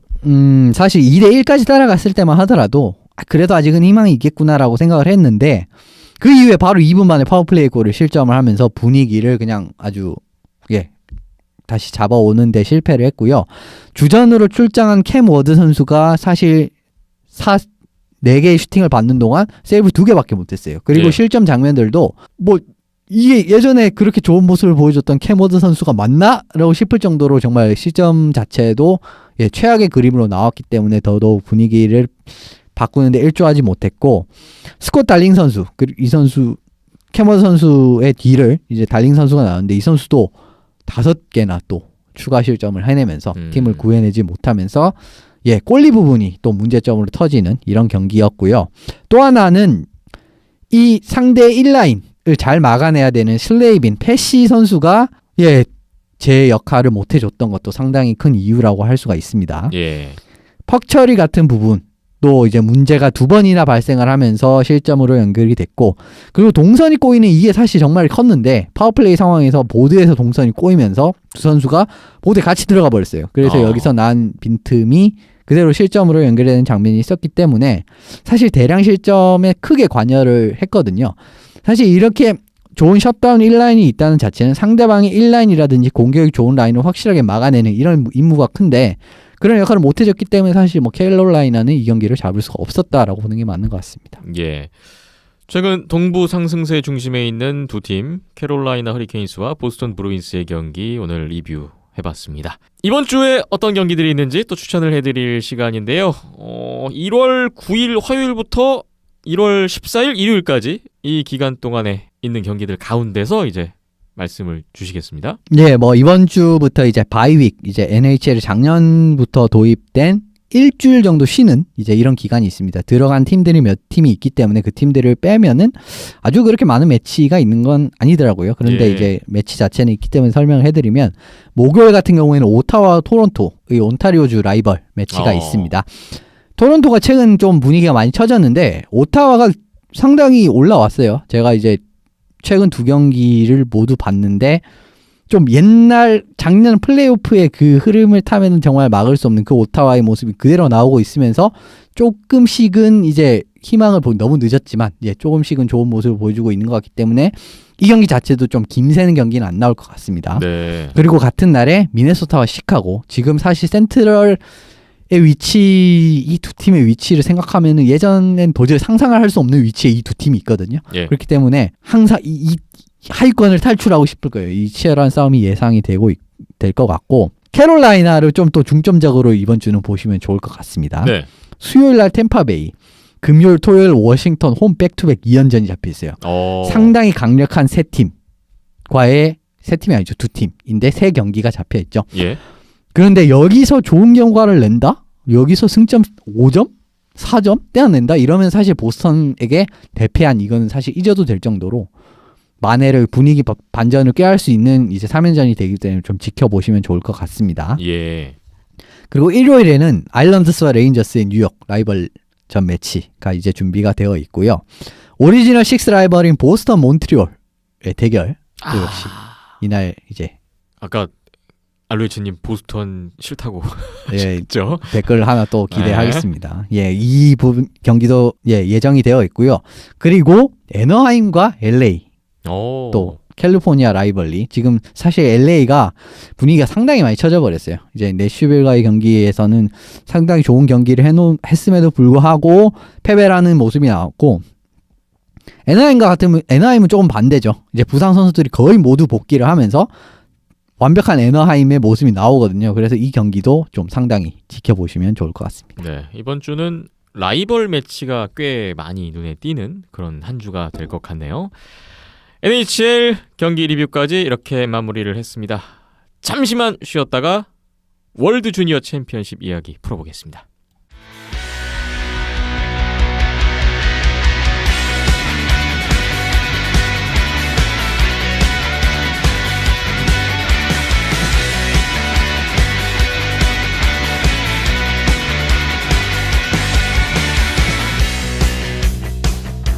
(2018) 월드 주니어 챔피언십 대회 모두 끝났습니다. 미국 버펄로에서 진행이 됐었죠. 12월 26일부터 12월 31일까지 조별리그를 했고, 1월 2일부터 1월 5일까지 8강 토너먼트 그리고 강등 결정전까지 모두 진행됐습니다. 오늘 8강전부터 하나하나 차근차근 좀 어떤 결과들이 있었는지 이야기를 풀어보겠습니다. 먼저 A조 1위 캐나다, B조 4위 스위스와의 8강전이 있었는데 스코어 8대2 캐나다의 완승이었습니다. 슈팅수가 60대 15 압도적이었고요. 1피리어드 12분 만에 3대 0이 되면서 2피리어드 중반에 5대 0이 됐었고요. 스위스 선발 골리까지 강판을 시키면서 승기를 잡았던 캐나다의 낙승이다, 이렇게 좀 말씀해도 되지 않을까요? 이변 자체가 전혀 없었고요. 45초 만인가 아마 캐나다가 골을 넣었을 겁니다. 거기서부터 이미 스위스는 준비했던 그런 경기 운영을 할 수가 없는 상황이었고요. 그렇기 때문에 거기서 끝난 게 아니었어요. 계속 이제 골을 넣으면서 경기력부터가 달랐고요, 아예. 네. 그렇기 때문에 그냥 생각대로 이변은 없는, 그냥 생각대로의 그런 결과가 그대로 나온 것 같습니다. 네. 그리고 체코와 핀란드의 8강전이 있었습니다. B조 2위 체코, A조 3위 핀란드. 슛아웃까지 갔어요. 최종 스코어 4대3 체코의 슛아웃 승리로 끝났습니다. 슈팅수는 30대 54 핀란드가 우세했던 경기였는데요. 1피리어드에 체코의 선제골이 나왔고 이후에 2피리어드에 핀란드가 역전을 하면서 리드를 잡습니다. 3대2 한 골 차로 핀란드가 리드를 이어갔었는데 3피리어드 종료 2분 26초를 남겨놓고 체코가 MT넷 공격 과정에서 필립 자디나 선수 동점골이 나왔고요. 연장은 무득점 그리고 슛아웃까지 가서 결국 체코가 재역전승이 됐네요. 이날 체코의 히어로는 선제골과 동점골을 넣었던 필립 자디나 선수가 있었고요. 또 51세이브에다가 슛아웃에서 4세이브까지 해낸 골리 요셉 코레나르시 선수도 또 중심에 있었습니다. 사실 핀란드가 쉽게 잡았어도 이상하지 않을 상황이었는데 좀 너무 쉽게 골을 먹히는 감이 있었고 초반에 분위기를 잡아야 하는 상황에서 추가점을 못 올리는 그런 상황이 좀 많았습니다. 그렇기 때문에 결국 패배를 했고요. 사실 해포니엠이나 그 톨바넨 같이 주니어 레벨에서는 정말 탑 레벨의 이제 공격수를 가지고 있음에도 불구하고 핀란드가 54개의 슛을 쐈는데 3개밖에 넣지 못했다? 이런 부분 자체는 어떻게 보면은 좀 경기력 자체가 그렇게 좋지 않았다라고 말씀을 드릴 수가 있고 네. 핀란드에 이제 우코펙 그 골리가 있는데 페카넨 골리가 있는데 그 골리가 기대에 전혀 걸맞는 활약을 보여주지 못한 것도 지금 핀란드가 굉장히 안 좋은 성적으로 토너먼트를 마친 이제 이런 이유가 되지 않았나 싶습니다. 그래서 네. 결과적으로 탈락을 했고요. 코레나르시 선수는 이제 러시아전에서도 이 선수가 나와서 경기를 잡아낸 적이 있죠. 정말 힘든 경기를 잡아낸 적이 있는데 똑같이 잡아내면서 또 이제 이 경기에서도 반쯤 영웅이 됐고요. 그 나머지 절반의 영웅은 이제 자디나 선수가 좋은 활약을 보여줬었습니다. 그렇습니다. 체코가 핀란드를 꺾고 캐나다의 준결승 상대가 됐습니다. 또 다른 8강전 보겠습니다. B조 1위 스웨덴과 A조 4위 슬로바키아의 8강전. 최종 스코어 3대2. 스웨덴도 슬로바키아 상대로 쉽지 않은 경기를 했습니다. 스웨덴이 한 골차 승리를 거두고 4강에 올라갔습니다.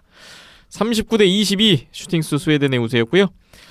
1피리어드 득점이 없었고 2피리어드 7분 만에 스웨덴이 2골 넣으면서 앞서 나갔는데 슬로바키아가 한 골 추격을 했는데 사실 3피리어드 초반에 5대3 파워플레이를 기회를 잡았던 슬로바키아였거든요. 근데 거기서 동점을 만드는데 실패를 했고 그러다 보니까 이제 3피리어드 중반에 스웨덴의 달아나는 추가골이 나왔고 또 그 뒤에 또 바로 슬로바키아가 추격을 하긴 했지만 결국 3대2까지였습니다. 끝내 동점을 만들지 못했네요. 스웨덴이 올라갔습니다.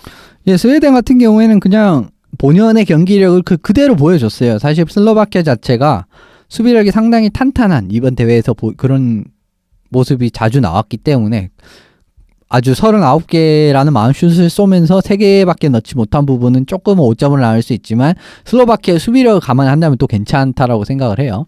슬로바키아를 말씀을 드리면 8강 탈락을 했지만 이번 대회에서 가장 놀라운 팀이라고 해도 과언이 아닐 정도로 좋은 모습이었고 선수들이 사실 그렇게 아주 재능이 그러니까 막 다른 팀 캐나다 같은 경우에는 거의 다 1라운더 출신이고 4라운더 출신 한 명이 NHL 그 중에서 NHL 경험이 제일 많고 이런 팀이 아니거든요. 그러니까 재능으로 따지면 사실 다른 국가와 비교해서 그렇게 잘 되는 것도 아니고 어떻게 보면 많이 약한 편이죠. 스웨덴과 비교해도 그렇고요.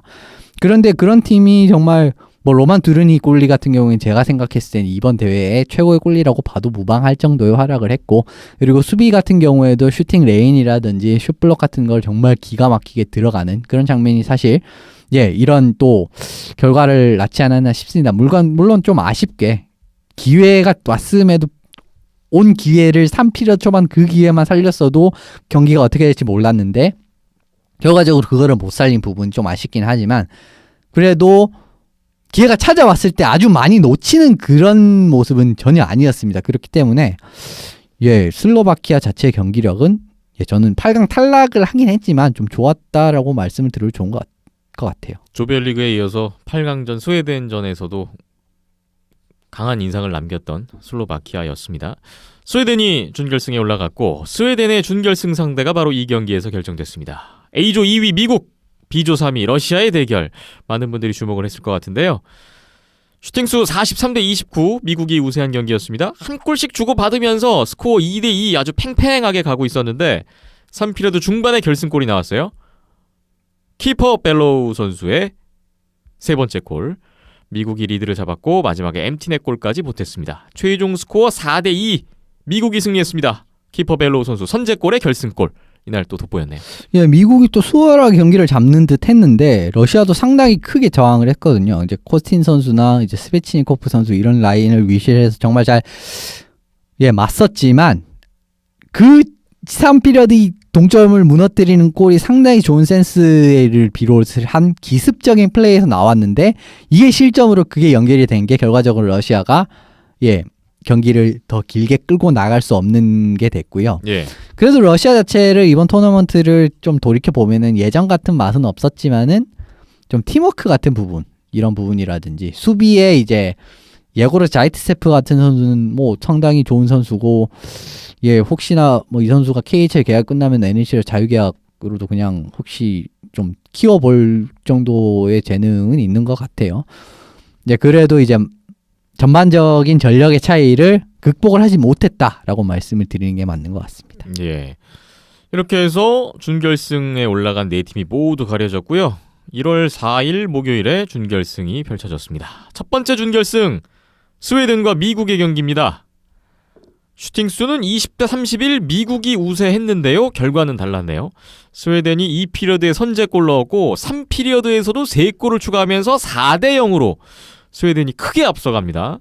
3피리어드 후반에 이제 미국이 추격을 시작하는데 2골을 따라 붙었고 4골까지 만회하기에는 역부족이었네요. 최종 스코어 4대 2로 스웨덴이 미국을 꺾고 결승에 올라갔습니다. 이날의 사실 메인 이벤트의 경기였는데 미국이 이제 그 불안 요소가 다 터지면서 결과적으로는 패배했던 경기였습니다. 미국 같은 경우에는 일단 골리가 많이 불안했어요. 이번 대회 내내 월 선수와 이제 오티저 선수가 나왔는데 예. 이 두 선수가 그렇게 좀 탄탄한 그런 좀 믿고 맡겨도 되겠다. 예를 들면 스웨덴 같은 경우에 좀 뒤에도 말씀드리겠지만 구스타프손 선수라든지 캐나다의 카타하트 같은 선수들이 정말 이 선수를 딱 믿고 그냥 가면 되겠다. 이런 정도의 활약을 보여준 선수들이거든요. 그런데 미국은 이 두 골리가 모두 그렇지 못했어요. 예. 그런 부분이 스웨덴전에서 터지고 그리고 체력 문제도 이 경기에서 또 터져버렸습니다. 어떻게 터졌냐면은 이 경기에서 숏핸디드 골을 같은 파워플레이에 2골이나 먹혔어요. 그런데 그 과정에서 선수들이 정말 많이 지쳐서 백체킹을 아예 못합니다. 움직이질 않아요.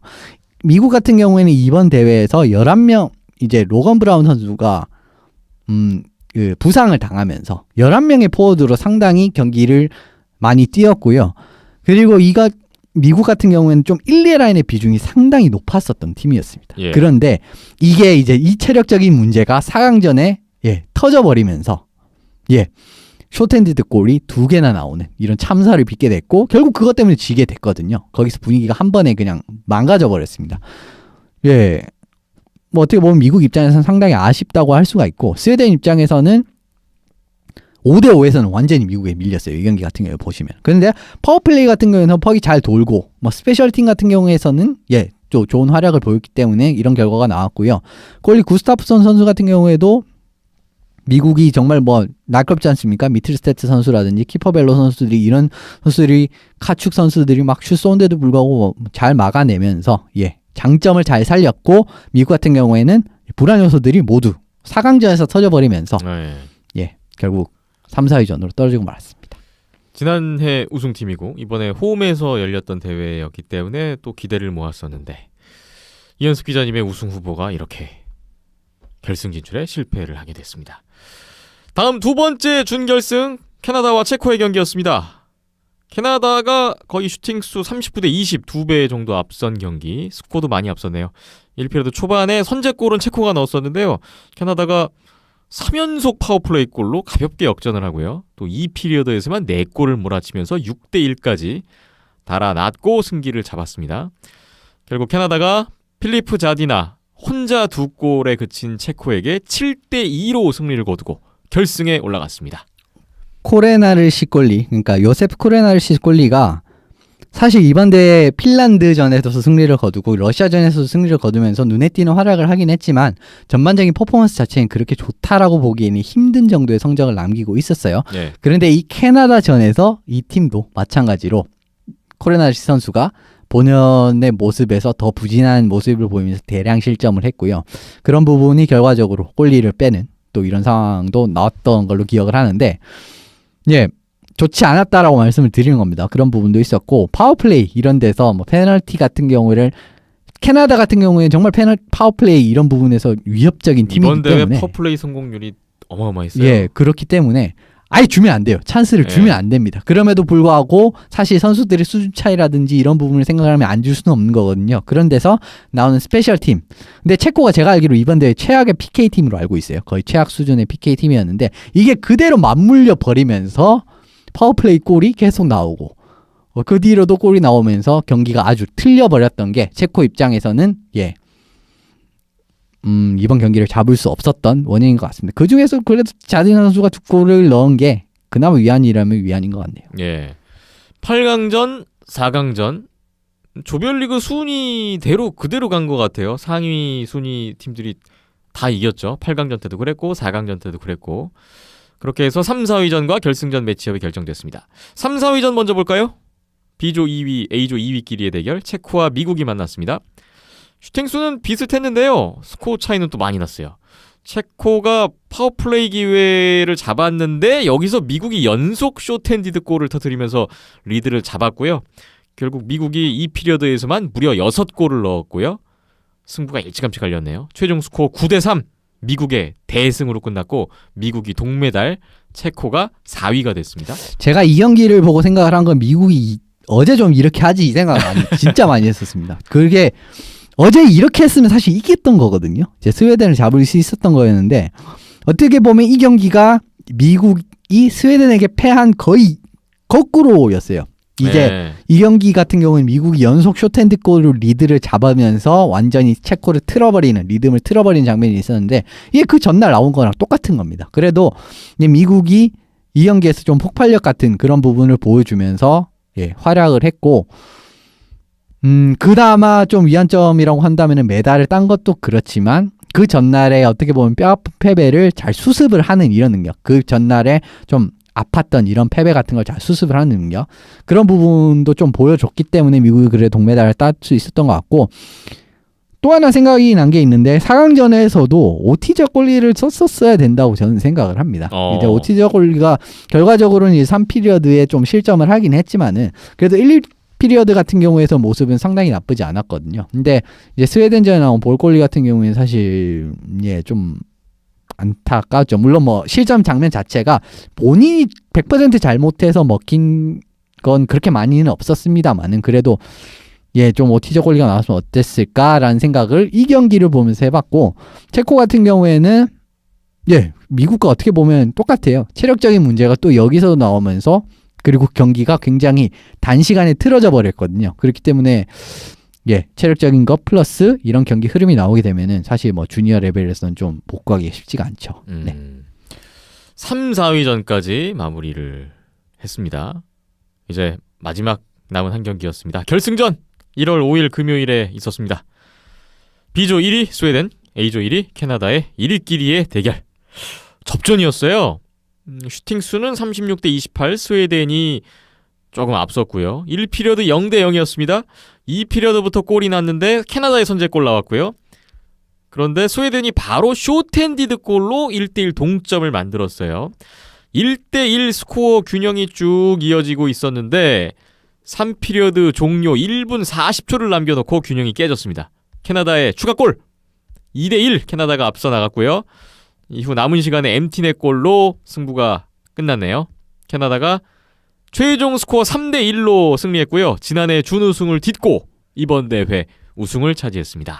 스웨덴이 은메달이 됐네요. 이제 뭐 사실 두 팀이 이번 대회에서 가장 좋은 모습을 보여준 두 팀이기 때문에 전력 면에서도 그렇고 딱 거기에 맞는 정도의 경기력이 나왔던 것 같습니다. 그래도 이제 종이 한 장 차로 더 높았던 쪽은 캐나다라는 결과가 나올 법한 결과였고, 결과적으로 더 결승골이 나온 장면 같은 경우에는 보드 싸움을 결국 이겨서 거기서 이제 캐나다가 백도어 플레이에 이은 골이었거든요. 이제 그런 부분 같은 경우는 어떻게 보면 캐나다가 추구한 그런 학기가 딱 나왔기 때문에 승리를 한 것 같고요.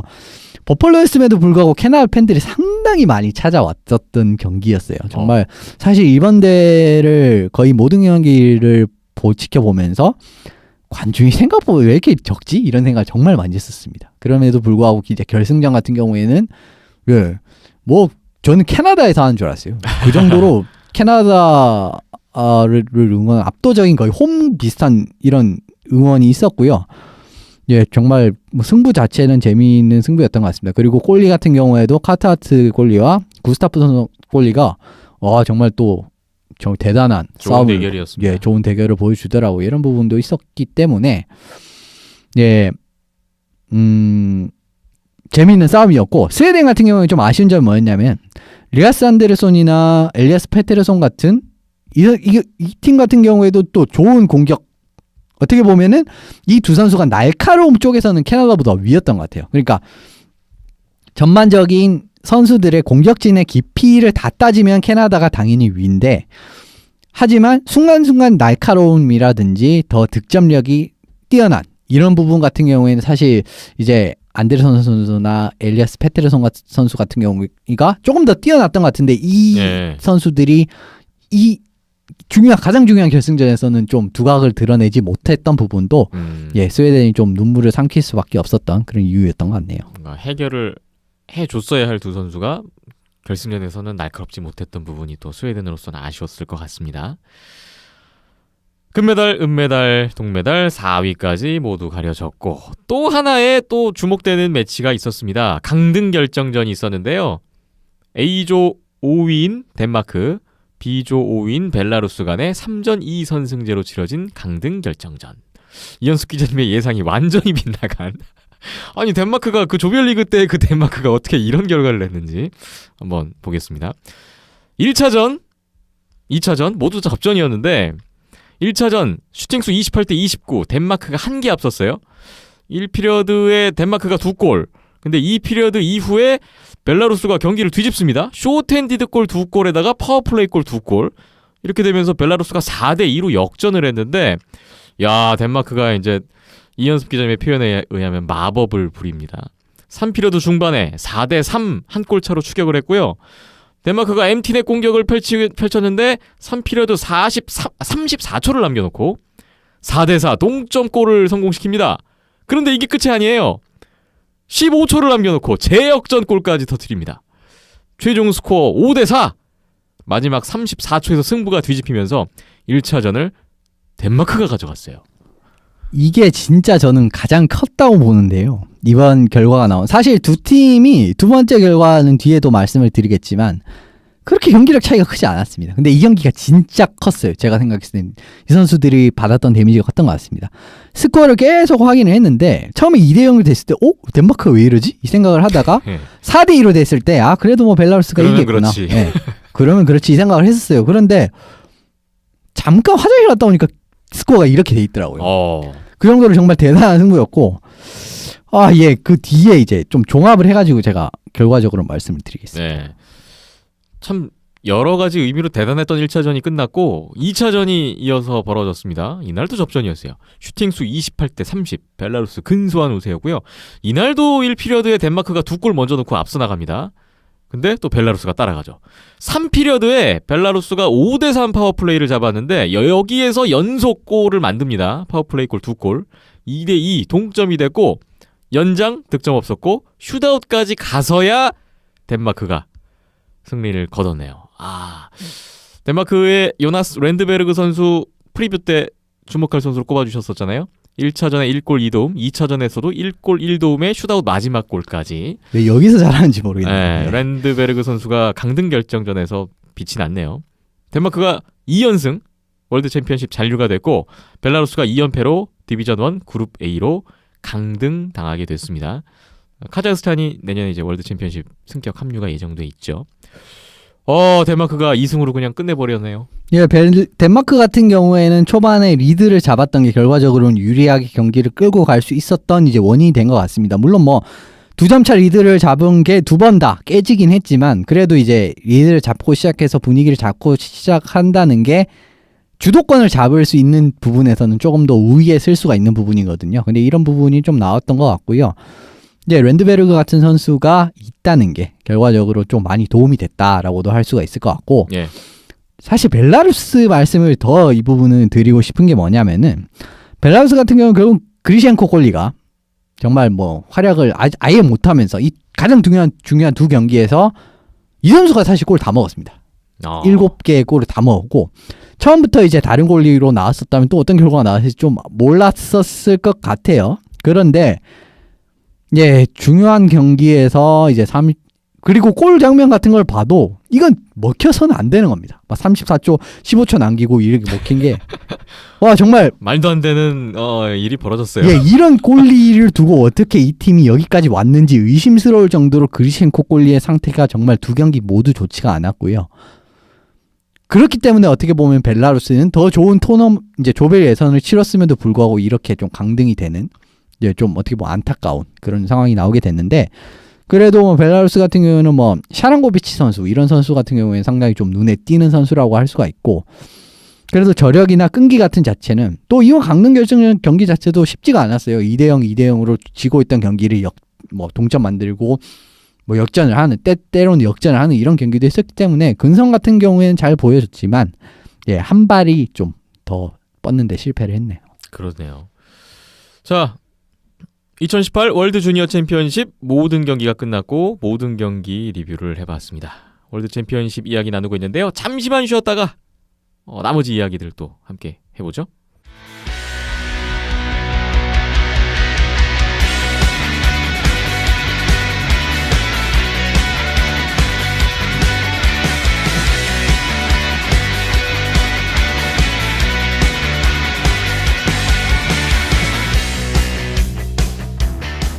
(2018) 월드 주니어 챔피언십 최종 정리를 해볼 시간입니다. 이번 대회를 통해서 미래의 NHL 스타들도 많이 예상을 하시고 또 그런 보는 재미가 또 항상 쏠쏠하잖아요. 그래서 각 NHL 구단들이 지명했던 선수들 과연 어떤 활약을 펼쳤을지 뭐 이 부분도 많은 주목을 받았을 것 같은데 그 경기들을 통해서 NHL 각 구단의 표정도 갈렸을 것 같아요. 웃고 있는 구단도 있었을 것 같고 울고 있는 구단도 있었을 것 같고 네. 네. 선택의 또 결과가 자세히 예상이 되는 그런 시간이기도 했습니다. 일단 각 구단 표정을 좀 얘기하기 전에 개인 시상 결과가 나왔는데요. 이것부터 한번 볼까요?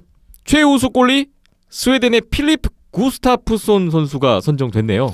예, 사실 카트하트 선수가 좀 더 받았어야 되는 게 맞지 않나라고 저는 생각을 했었어요. 이제 뭐 사실 두 선수가 그렇게 크게 차이가 있는 건 아닌데 미세하게 이제 하트 선수가 더 좋거든요. 그런데 이제 접전이라든지 이런 부분에서 이제 8강이나 토너먼트에서 만났던 상대들을 생각을 해본다면은 그런 부분이 좀 가중된다고 하면은 좀 구스타프선 선수에게 준 것 같습니다. 네, 평균 실점은 1.81 공동 1위였고요. 세이브 성공률 92.41% 3위였는데 필립 구스타프손 선수가 최우수 골리가 됐고 최우수 수비수도 스웨덴 선수입니다.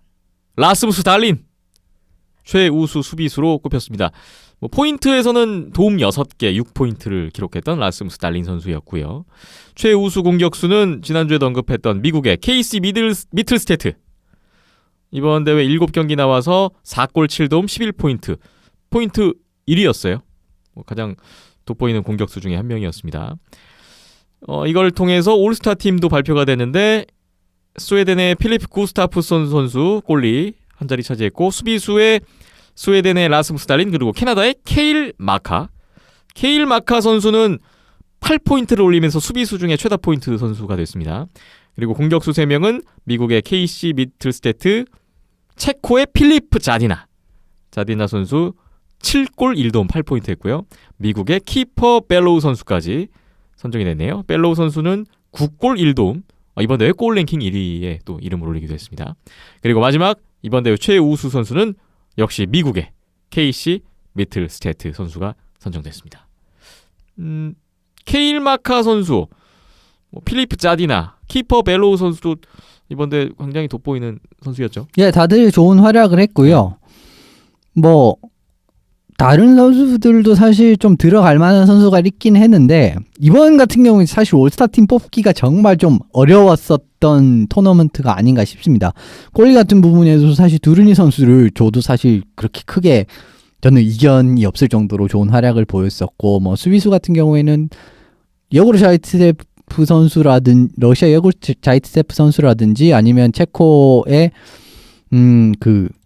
갑자기 이름이 생각 안 나네요. 1번 라인으로 리버르 하예크 선수 이런 선수도 상당히 좋은 활약을 보였어요. 그 다음 공격수 같은 경우에도 뭐 엘리아스 페테르손, 리아스 안데르손 이런 선수들도 있었기 때문에 그래도 이제 이 선수들이 선발이 된 지금 최종 발표난 이 기자단 투표로 인한 이 결과도 제가 봤을 때는 수긍이 가능한 수준인 것 같습니다. 네.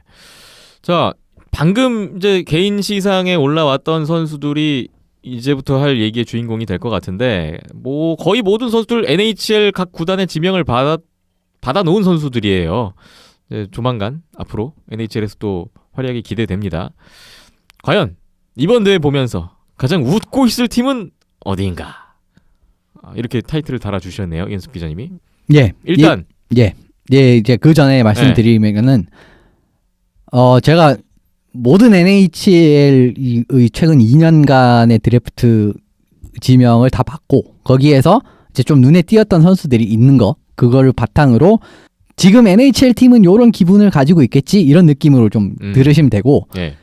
본인이 응원하시는 팀이 있을 수 있고 없을 수도 있습니다. 그거는 네. 사실 이제 없는 팀은 좀 좀 잘 못 뽑았다. 그러니까 현재 하셨어요. 나중에 예. 어떻게 될지 몰라요. 나중에 네. 어떻게 될지 모르는데 지금 2년간은 아주 좀 눈에 띄는 게 없다. 아니면은 한 명밖에 없다. 한 명밖에 없는 팀은 또 안 뽑았습니다. 예. 잘하긴 했지만 그렇기 때문에 좀 그렇게 생각하시면 좋을 것 같아요. 그 점 먼저 말씀드립니다. 일단 가장 기분 좋은 팀이 어딜까요? 버펄로 세이버스가 아닐까 싶습니다. KC 미틀스테트요. 네, 그 선수가 제일 그거고 네. 이번 대회를 봤을 땐 좀 미래 발판을 볼 수 있었을 만한 이제 이런 대회였던 것 같아요. 지난 2년간 1라운더들 알렉산드르 닐란데르 선수와 KC 미틀스테트 선수가 모두 경기당 1포인트 이상씩 기록을 했고요. 예. 이 두 선수가 모두 이제 사실 올스타 팀에 들어가도 그렇게 이견이 없을 정도로 활약을 잘 해줬습니다. 그 다음에 마르쿠스 다비드손 선수 같은 경우에도 뭐 상당히 괜찮은 활약을 해주면서 또 좋은 모습을 보여줬어요. 그리고 지금 사실 버펄로 세이버스 성적이 이제 NHL 전체 뒤에서 2등이기 때문에 로터리 이제 드래프트 지명권을 통해서 1위까지도 충분히 노릴 수 있는 상황이에요. 예. 그냥 성적 순으로 그냥 간다고 했을 때 물론 이제 추첨이기 때문에 어떤 결과가 나올지는 아직은 알 수가 없지만 가능성으로 봤을 때는 1번 아니면 2번이 지명이 될 가능성이 확률이 높습니다. 있죠. 그렇습니다. 예. 상당히 높기 때문에 그렇게 되면 누가 봅니까? 라스무스 달린이나 안드레이 스베치니코프 아니면은 나는 좀 더 득점만 뽑고 싶어. 이러면 필리프 자디나 뽑으면 되는 거예요. 이런 식으로 선택의 폭이 상당히 넓어요. 근데 이 선수들이 올해 한 것을 보면은 또 상당히 앞으로가 기대되는 유망주라고 평가할 수 있을 정도 이 선수들이거든요. 특히 달린 선수 같은 경우는 말씀드릴 필요가 없고 제가 봤을 때는 스베치니코프 선수나 자디나 뭐 카척 이런 선수들은 좀 잘 성장만 시키면 충분히 이 선수들도 좋은 제목이 될 수가 있을 것 같아요. 예.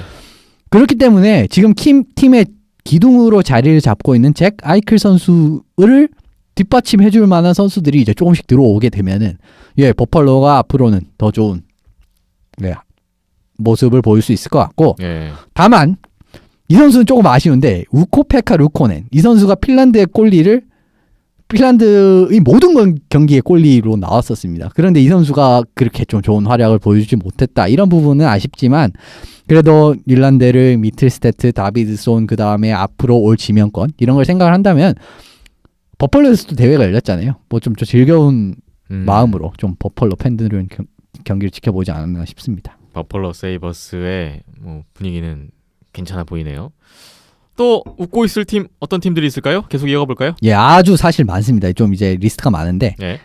두 번째는 밴쿠버 커너스를 뽑아봤어요. 네. 밴쿠버 커너스가 이번 대회에서 또 많은 좀 희망을 봤을 것 같습니다.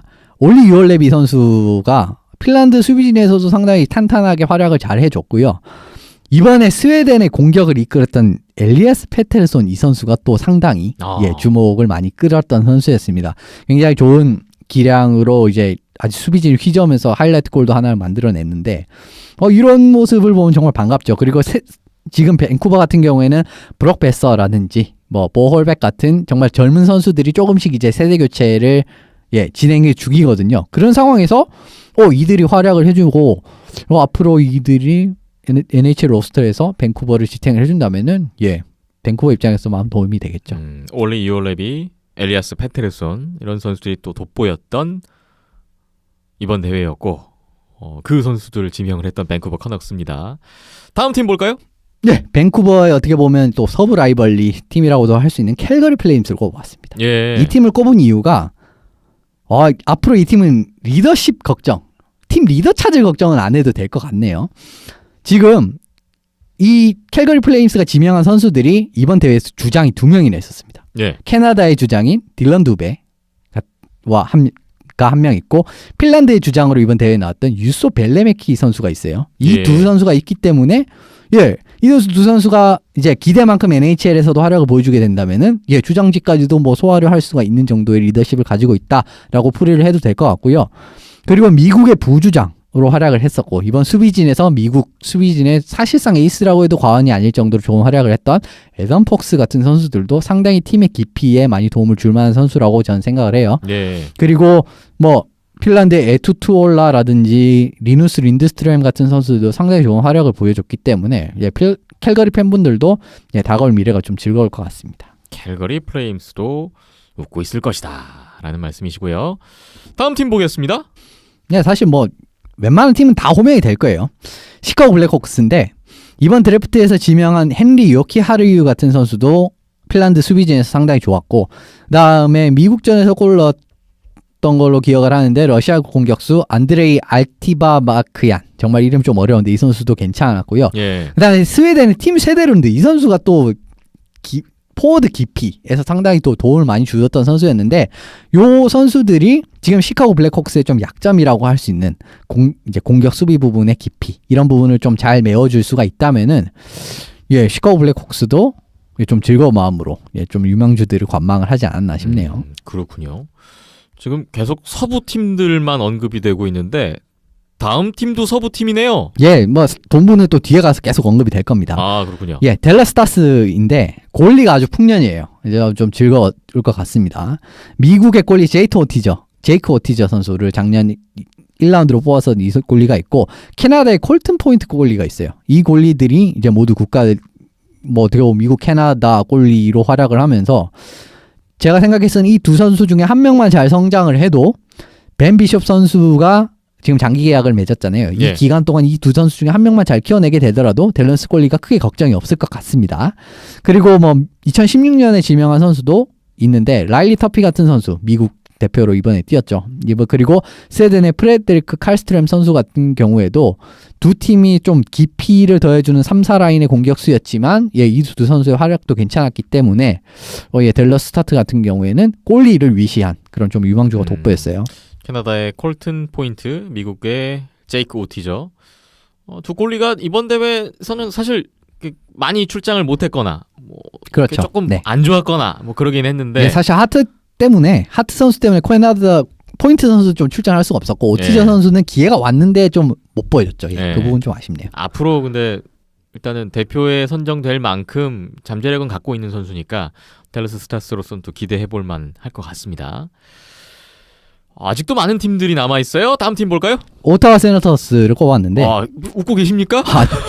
좀 기쁘더라고요. 왜 그러냐면 사실 많은 유망주가 나오진 않았습니다. 그리고 좀 로건 브라운 선수가 얼마나 대단한 선수인지를 한번 보고 싶었는데 그럴 기회가 많지가 않았어요. 사실 경기를 많이 부상 때문에 조기 거의 이탈 수준이었고요.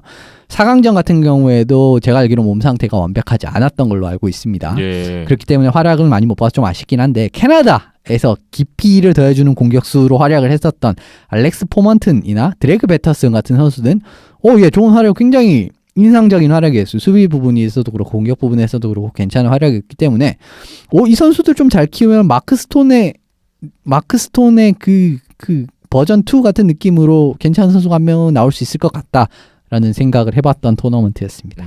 오타와에서도 희망을 볼 수가 있었네요. 또 동부팀 언급이 되겠네요. 이번엔 어떤 팀들일까요? 피츠버그, 필라델피아 한 명씩 이제 꼽아 드릴 텐데 좀 감을 잡으셨을 거예요. 필라델피아, 이제 이번 대회 결승전 매치였던 카트하트, 필립 구스타프송 같은 경우에는 각각 필라델피아와 피츠버그에 지명을 받았던 선수였어요. 네. 그래서 근데 이 두 명의 선수가 거의 비슷한 이번 베스트 골리였죠. 둘 다 공동 수상을 해서 사실 이견이 없을 정도로 뛰어난 골리였고요. 그리고 이대로의 기대가 이대로 성장만 한다면은 피츠버그 필라델피아의 골문을 지킬 수 있을 만한 제목이었던 것도 증명을 한 것 같습니다. 또 몇 년 뒤에 모르는 거예요. 이 두 팀이 NHL 플레이오프에서 또 팀의 사운을 걸고 또 이렇게 듀얼을 할 수도 있는 거 아닙니까? 그렇기 때문에 양 팀의 팬분들은 이 골리들이 얼마나 좋은 모습을 보일지도 좀 궁금할 것 같습니다. 펜실베니아 라이벌 구도를 형성하고 있는 필라델피아와 피츠버그가 지명한 두 골리. 이번 대회 상당히 좋았습니다. 미래가 기대가 되네요. 다음 팀 보겠습니다. 세인트루이스 블루스입니다. 이 팀 같은 경우에도 아주 많은 자원은 아니에요. 그런데 좀 굉장히 팀에 임팩트를 끼칠 수 있을 만한 공격수들은 좀 많이 발굴을 한 대회였어요. 예. 스베치니코프 선수와 상당히 좋은 활약을 보여줬던 러시아의 클림 코스틴 선수가 블루스 소속의 선수고, 그리고 캐나다 공격 파워플레이라든지 1라인이라든지 핵심 자원이었던 조던 카이루 같은 선수가 지금 세인트 블루스가 지명한 선수거든요.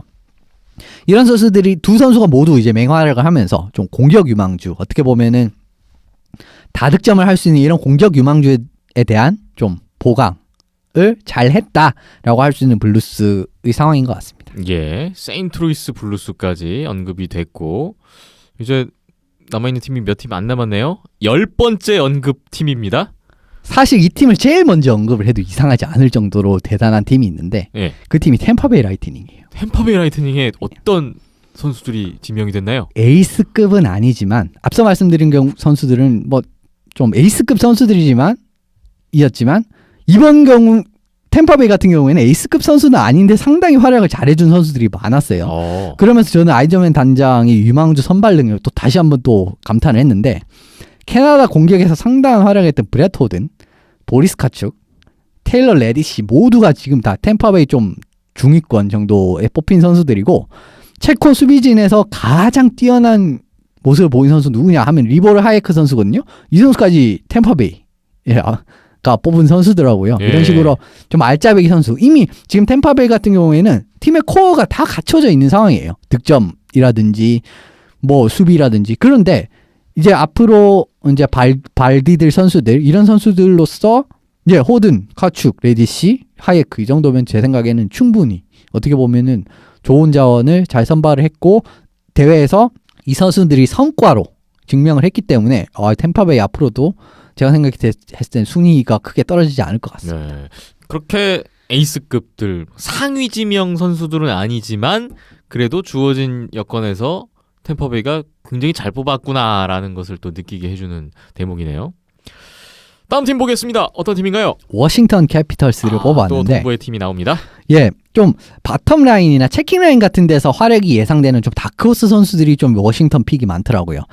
뭐 스위스의 토비아스 가이서 같은 선수라든지, 그리고 스웨덴의 체킹 라인과 PK 유닛에서 대활약했던 악셀 욘손. 제가 이 선수를 정말 이렇게 대단한 선수를 어떻게 뽑았지라고 생각할 정도로 네. 인상적으로 봤는데, 수비 능력이나 역습 능력 그리고 슛 능력 같은 게 모두 다 괜찮더라고요. 이런 부분은 악셀 욘손 이런 선수들을 잘 키우면은 예전에 있었던 선수 마르쿠스 요한손 선수, 이 선수를 좀 대체할 만한 자원으로 이 선수를 잘 키우면 되겠다라는 생각을 했을 정도로 예. 이 선수가 뛰어난 활약을 보였기 때문에 앞으로 워싱턴에서 좀 볼 것도 기대를 해보면 좋을 것 같습니다. 워싱턴 팬분들도 기대감을 가지셔도 좋을 것 같습니다. 지금 웃고 있을 팀은 어디인가? 이제 마지막 팀입니다. 예, 위니펙 제츠입니다. 예. 지난해 1, 2라운드 뽑은 선수들이 좀 잘했더라고요. 그래서 지금 이거를 말씀을 드리고 싶은데, 팀에서도 지금 핀란드 공격에 고비 때마다 활약을 했던 선수가 바로 크리스티안 베셀레이넨 선수예요. 예. 근데 이 선수가 위니펙 제츠에 뽑힌 선수고, 사실 이 선수의 활약을 뭐 톨파닌이나 헤포니엠의 선수가 보여줬어야 되는데 지금 오히려 베셀레이넨 선수가 더 좋은 활약을 보여줬죠. 그러니까 더 잘 뽑았다는 겁니다. 그래서 잘했다는 거고, 그럼 미국의 수비수 딜런 샌버그 선수, 이 선수도 좀 센스가 상당히 좋고, 예, 이번 대회 내내 미국 수비진에서 상당히 탄탄한 활약을 했는데, 이런 선수들을 또 잘 뽑았다는 게 위니펙 제츠 입장에서, 지금 또 제츠도 올해 상당히 좋죠. 잘 나가고 있잖아요. 예. 그런 걸 감안을 해본다면은 팀에 많은 도움이 될 것 같습니다. 위니펙 제츠까지 총 12팀 언급이 됐습니다. 31개 팀 가운데 12팀 나왔고, 그럼 나머지 팀들은 울고 있느냐? 아니 꼭 그렇지만도 예, 않을 그런 거고요. 건 아니고요. 네. 이제 그만큼 상대 팀들이 잘 뽑은 거죠. 다른 팀들은 네. 좀 더 이제 스카우팅 능력이나 이런 부분에서 더 우위에 있다는 걸 말씀을 드리고 싶은 거고, 그리고 작년에 뽑은 선수들은 아직 18살 선수들이 많기 때문에 또 내년에 19살이 되게 되면은 또 이게 또 어떻게 평가가 달라질지는 좀 알 수 없는 겁니다. 그렇죠. 어쨌든 나중에 가봐야 합니다. 네. 내년 대회 그런 의미에서 또 기대가 되는데 벌써 조편성이 나왔어요. 2019 월드 주니어 챔피언십 내년에는 캐나다에서 열리네요. 밴쿠버와 빅토리아에서 예정돼 있습니다. 이번 대회 순위를 토대로 내년 대회에 조가 결정이 됐는데 A조는 캐나다, 체코, 러시아, 스위스, 덴마크가 포함됐고요. B조에는 스웨덴, 미국, 핀란드, 슬로바키아에 새로 들어온 카자흐스탄까지 합류가 됐습니다. A조는 밴쿠버에서, B조는 빅토리아에서 경기가 펼쳐지네요. 예, 어떻게 보면 캐나다가 지금 A조에 들어가서 지금 캐나다 이제 밴쿠버에서는 밴쿠버 커넥스의 홈구장이 로저 플레이스 센터인가 플레이스 지금 잠깐 명칭이 헷갈리는데 아레나였나요? 아레나일 제 수도 있어가지고 기억에는 아레나인 것 같은데요. 예, 그게 이제 여러 가지가 있어서 네. 아무튼 밴쿠버 커넥스의 홈구장을 사용을 합니다. 예. 그 말은 이제 NHL 홈구장을 사용하기 때문에 관중들이 어마어마하게 들어올 수 있다라는 걸 의미를 하고요. 빅토리아에서 열리는 건 WHL의 팀, 홈팀을 이제 원고지로 사용하기 때문에 객석수가 그렇게 많지는 않습니다. 아. 그런 부분은 근데 뭐 올해 관객 동원 생각해 본다면은 다른 팀들 할 때 그렇게 많이 안 왔거든요. 그런 거 생각해 보시면 막 그렇게 문제가 될 것 같지는 않지만 네. 좀 이런 부분에서 차이가 A, B조의 차이가 있다는 건 좀 말씀을 드리고 싶네요. 네. 그렇군요. 1년 뒤에 내년 또 연말 연시에 걸쳐서 대회가 치러지지 않을까 싶은데요. 내년 대회 또 기대를 해보면서 기다려 보겠습니다. 비하인드넷 130회 함께하고 계시고요. 잠시 후에 오늘의 마지막 이야기 나눠보겠습니다.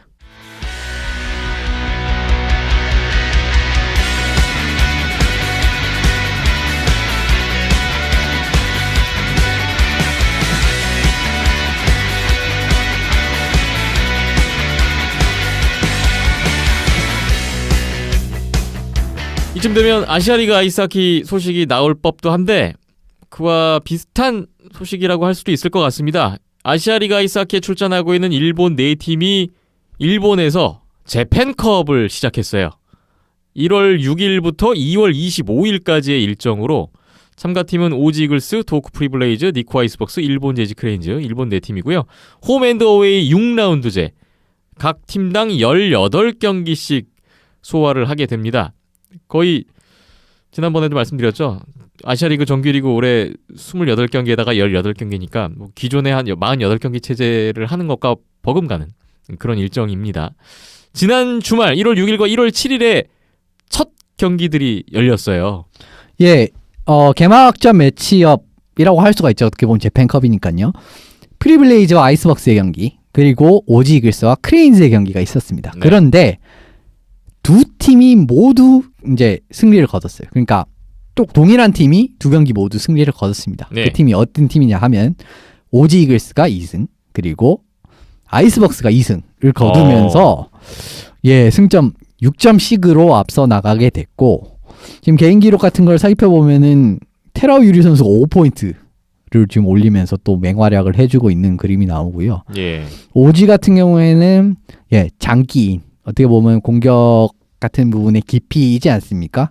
그런 부분이 잘 나왔다라고 생각하고, 하시모토 료 선수가 벌써 5개 어시스트를 올리면서 아주 크레인즈를 완파를 해버렸네요. 이틀간. 이제 이런 부분 같은 경우에는 앞으로 플레이오프를 앞두고 사실 이제 제가 기억을 했을 땐 정규 시즌 마지막 부분에서 좀 오지가 그렇게 경기력이 좋지 않았는 느낌이 있었기 때문에 그 부분이 이제 플레이오프까지 가면은 이제 이 경기력이 어떻게 될지 알 수가 없는 상황에서 이 오지가 지금 상당히 큰 점수 차이 5대2, 7대1 이렇게 대승을 했다는 거는 좀 의미가 있다라고 저는 생각을 합니다. 그런 네. 부분이 좀 재미있을 것 같고요. 프리블레이즈 같은 경우에는 1차전은 좀 접전으로 패했지만 2차전 같은 경우에는 카노리오 선수가 나왔어요. 그런데 이 선수가 뭐 첫 경기를 저는 첫 경기를 이런 공식전을 주게 될 줄은 생각을 못했는데 이 경기에서 뭐 본인의 역량을 좀 드러내는 데는 실패를 한 것 같습니다. 그리고 벅스 같은 경우에는 예, 제가 알기로는 니니메키 선수는 나오지 않았어요, 이번에. 아직은 안 나왔군요. 예, 그런 부분이지만 그래도 두 경기에서 지금 7골을 넣었기 때문에 득점 부분에서는 전혀 문제가 되지 않다라고 생각을 하고, 뭐 후쿠지 꼴리도 지금 3실점, 두 경기에 3실점이면 나쁘지 않고, 이런 부분이 예, 이 두 팀이 승리를 거둔 이유인지 아닌가 싶습니다. 뭐 크레인즈 같은 경우에는 이제 정규 시즌의 부진함의 여파가 그대로 남아 있는 것 같고, 블레이즈 같은 경우에도 결국 첫 경기는 접전이었기 때문에 아주 희망이 없는 건 아니지만 그래도 첫 2패 같은 경우에는 좀 무게에서 차이가 있는 것 같네요. 예. 일본 제지 크레인즈를 제외하고 나머지 세 팀은 아시아리그 아이스하키 플레이오프를 앞두고 있는 팀들입니다. 그 세 팀이 올림픽 기간 동안에 2달 동안에 어떻게 변화하고 움직이고 있는지를 확인할 수 있는 대회가 바로 이 재팬컵이 될 거기 때문에 앞으로 뭐 계속해서 재팬컵 결과 나오는 거는 좀 주목해보면 또 그런 의미를 찾을 수 있을 것 같습니다. 저희도 뭐 추후에 또 재팬컵 소식 전해드릴 수 있는 기회를 찾아보겠습니다. 일본에서는 재팬컵이 열리고 있고요. 우리나라에서도 한 가지 국내 대회가 예정돼 있습니다. 바로 1월 10일 수요일부터 시작이 되는데요. 제99회 전국 동계체육대회 아이스하키 경기가 1월 10일부터 1월 19일까지 목동 실내 빙상장에서 진행됩니다. 1월 10일에 초등부 예선을 시작으로 이제 개막을 하게 되는데 이번 대회는 초등부, 중등부, 고등부, 대학부, 실업부까지 총 5개 부분으로 나눠서 실시가 됩니다. 최근 가장 풍성한 대회가 되지 않았나 싶은데 딱 아무래도 가장 주목을 받는 부분은 대학부와 실업부이지 않을까 싶은데요. 대학부 대진은 지금 어떻게 돼 있죠? 예, 지금 세 팀이 나와 있고요.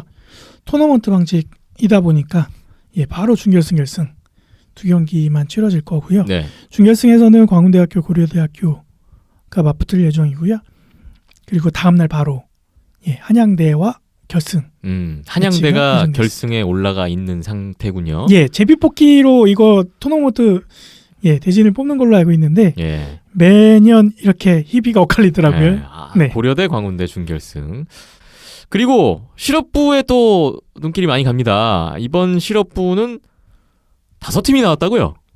예, 뭐 실업팀과 상무까지 하면 4팀 정도라고 생각을 했었는데 독립구단인 웨이브즈가 또 참가를 하게 돼서 오랜만에 웨이브즈의 모습을 볼 수 있겠네요. 네, 그래서 여기도 이제 제비뽑기에 대해서 희비가 엇갈렸는데 5팀이다 보니까 이제 예선 경기까지 있게 되고요. 네. 일단은 대면 킬러웰즈가 안양알라가 또 한 번 예, 종합선수권이 또 이어서 만납니까? 국내 대회에서 또 다시 한번 만나게 됐는데 예.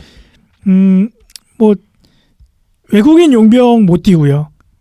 예, 그 규정상. 변수가 진짜 크죠. 외국인은 이번에 못 뛴다. 그리고 이제 국가대표팀이 이미 지금 차출돼서 훈련하고 있다 보니까 네.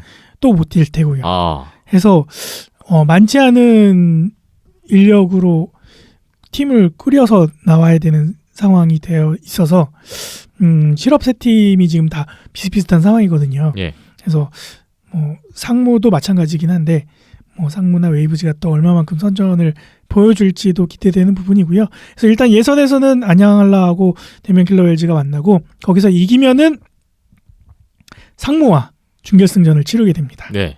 그리고 다른 한 준결승 경기에서는 하이원과 웨이브즈가 준결승기를 준비하고 있고요. 예, 거기서 이기는 팀이 이제 결승전을 치르게 되는데 시간대가 조금 이른 시간대예요. 그래서 또 평일 이제 오후 시간대다 보니까 예. 예, 직접 가서 보시기가 약간은 불편하실 수도 있을 것 같고요. 저녁 6시 반 경기도 물론 있습니다. 실업부 네. 같은 경우에. 6시 반 경기인데 아마 웜업이- 이게 웜업 시간이니까 그쵸. 예. 아마 경기는 한 7시쯤 돼서 이제 시작할 것 같은데 네. 못 보시는 분들은 네온더 스포츠 유튜브나 네이버 TV를 또 통해서 이번에도 전국 동계체육대회 가서 찍어야죠. 촬영을 가는군요. 예, 하는 일도 없는데 가서 찍어야죠. 네. 그래서 뭐 대학부나 실업팀 경기들은 그렇게 예정을 하고 있고요. 뭐 시간이 허락이 된다면은 뭐 초등부, 중등부, 고등부 결승전 정도도 한번 체크해 보도록 하겠습니다. 네, 알겠습니다. 웨이브즈, 하이원, 상무가 준결승에 올라가 있고 제비뽑기 운이 없네요. 대면 킬러 웨일즈랑 안양알라랑 둘이서 한 경기를 더 하게 됐습니다. 일단 국가대표 선수들 못 나오고 외국인 선수들까지 못 나오고 이제 대학 졸업 예정인 선수들은 출전이 가능하다고 합니다. 네, 예. 뭐 그러나 저제나 어쨌든 대면 킬러 웨일즈, 안양알라, 하이원 이 세 팀은 워낙 지금 빠진 선수들이 많아서 선수 부족 문제가 좀 마음에 걸리긴 하는데 어떤 모습일지요. 예, 세계 또 조가 그리고 채 안 나올 것 같은데. 지금. 평소에 이제 기회를 많이 못 네. 받았던 선수들한테는 이번이 또 어떻게 보면 기회니까요. 예. 열심히 해야죠. 예, 거기에 또 상무와 웨이브즈까지 또 모습을 목동 실내 빙상장에서 확인하실 수 있습니다. 여러분의 관심 부탁드리고요. 자세한 경기 일정은 대한아이스하키협회 홈페이지를 참조하시면 되겠습니다.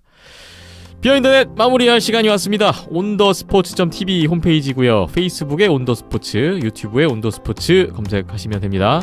팟빵과 아이튠즈, 또 네이버 스포츠 라디오와 네이버 TV도 온더스포츠라는 이름으로 찾아오시면 보다 많은 자료를 공유하실 수 있습니다.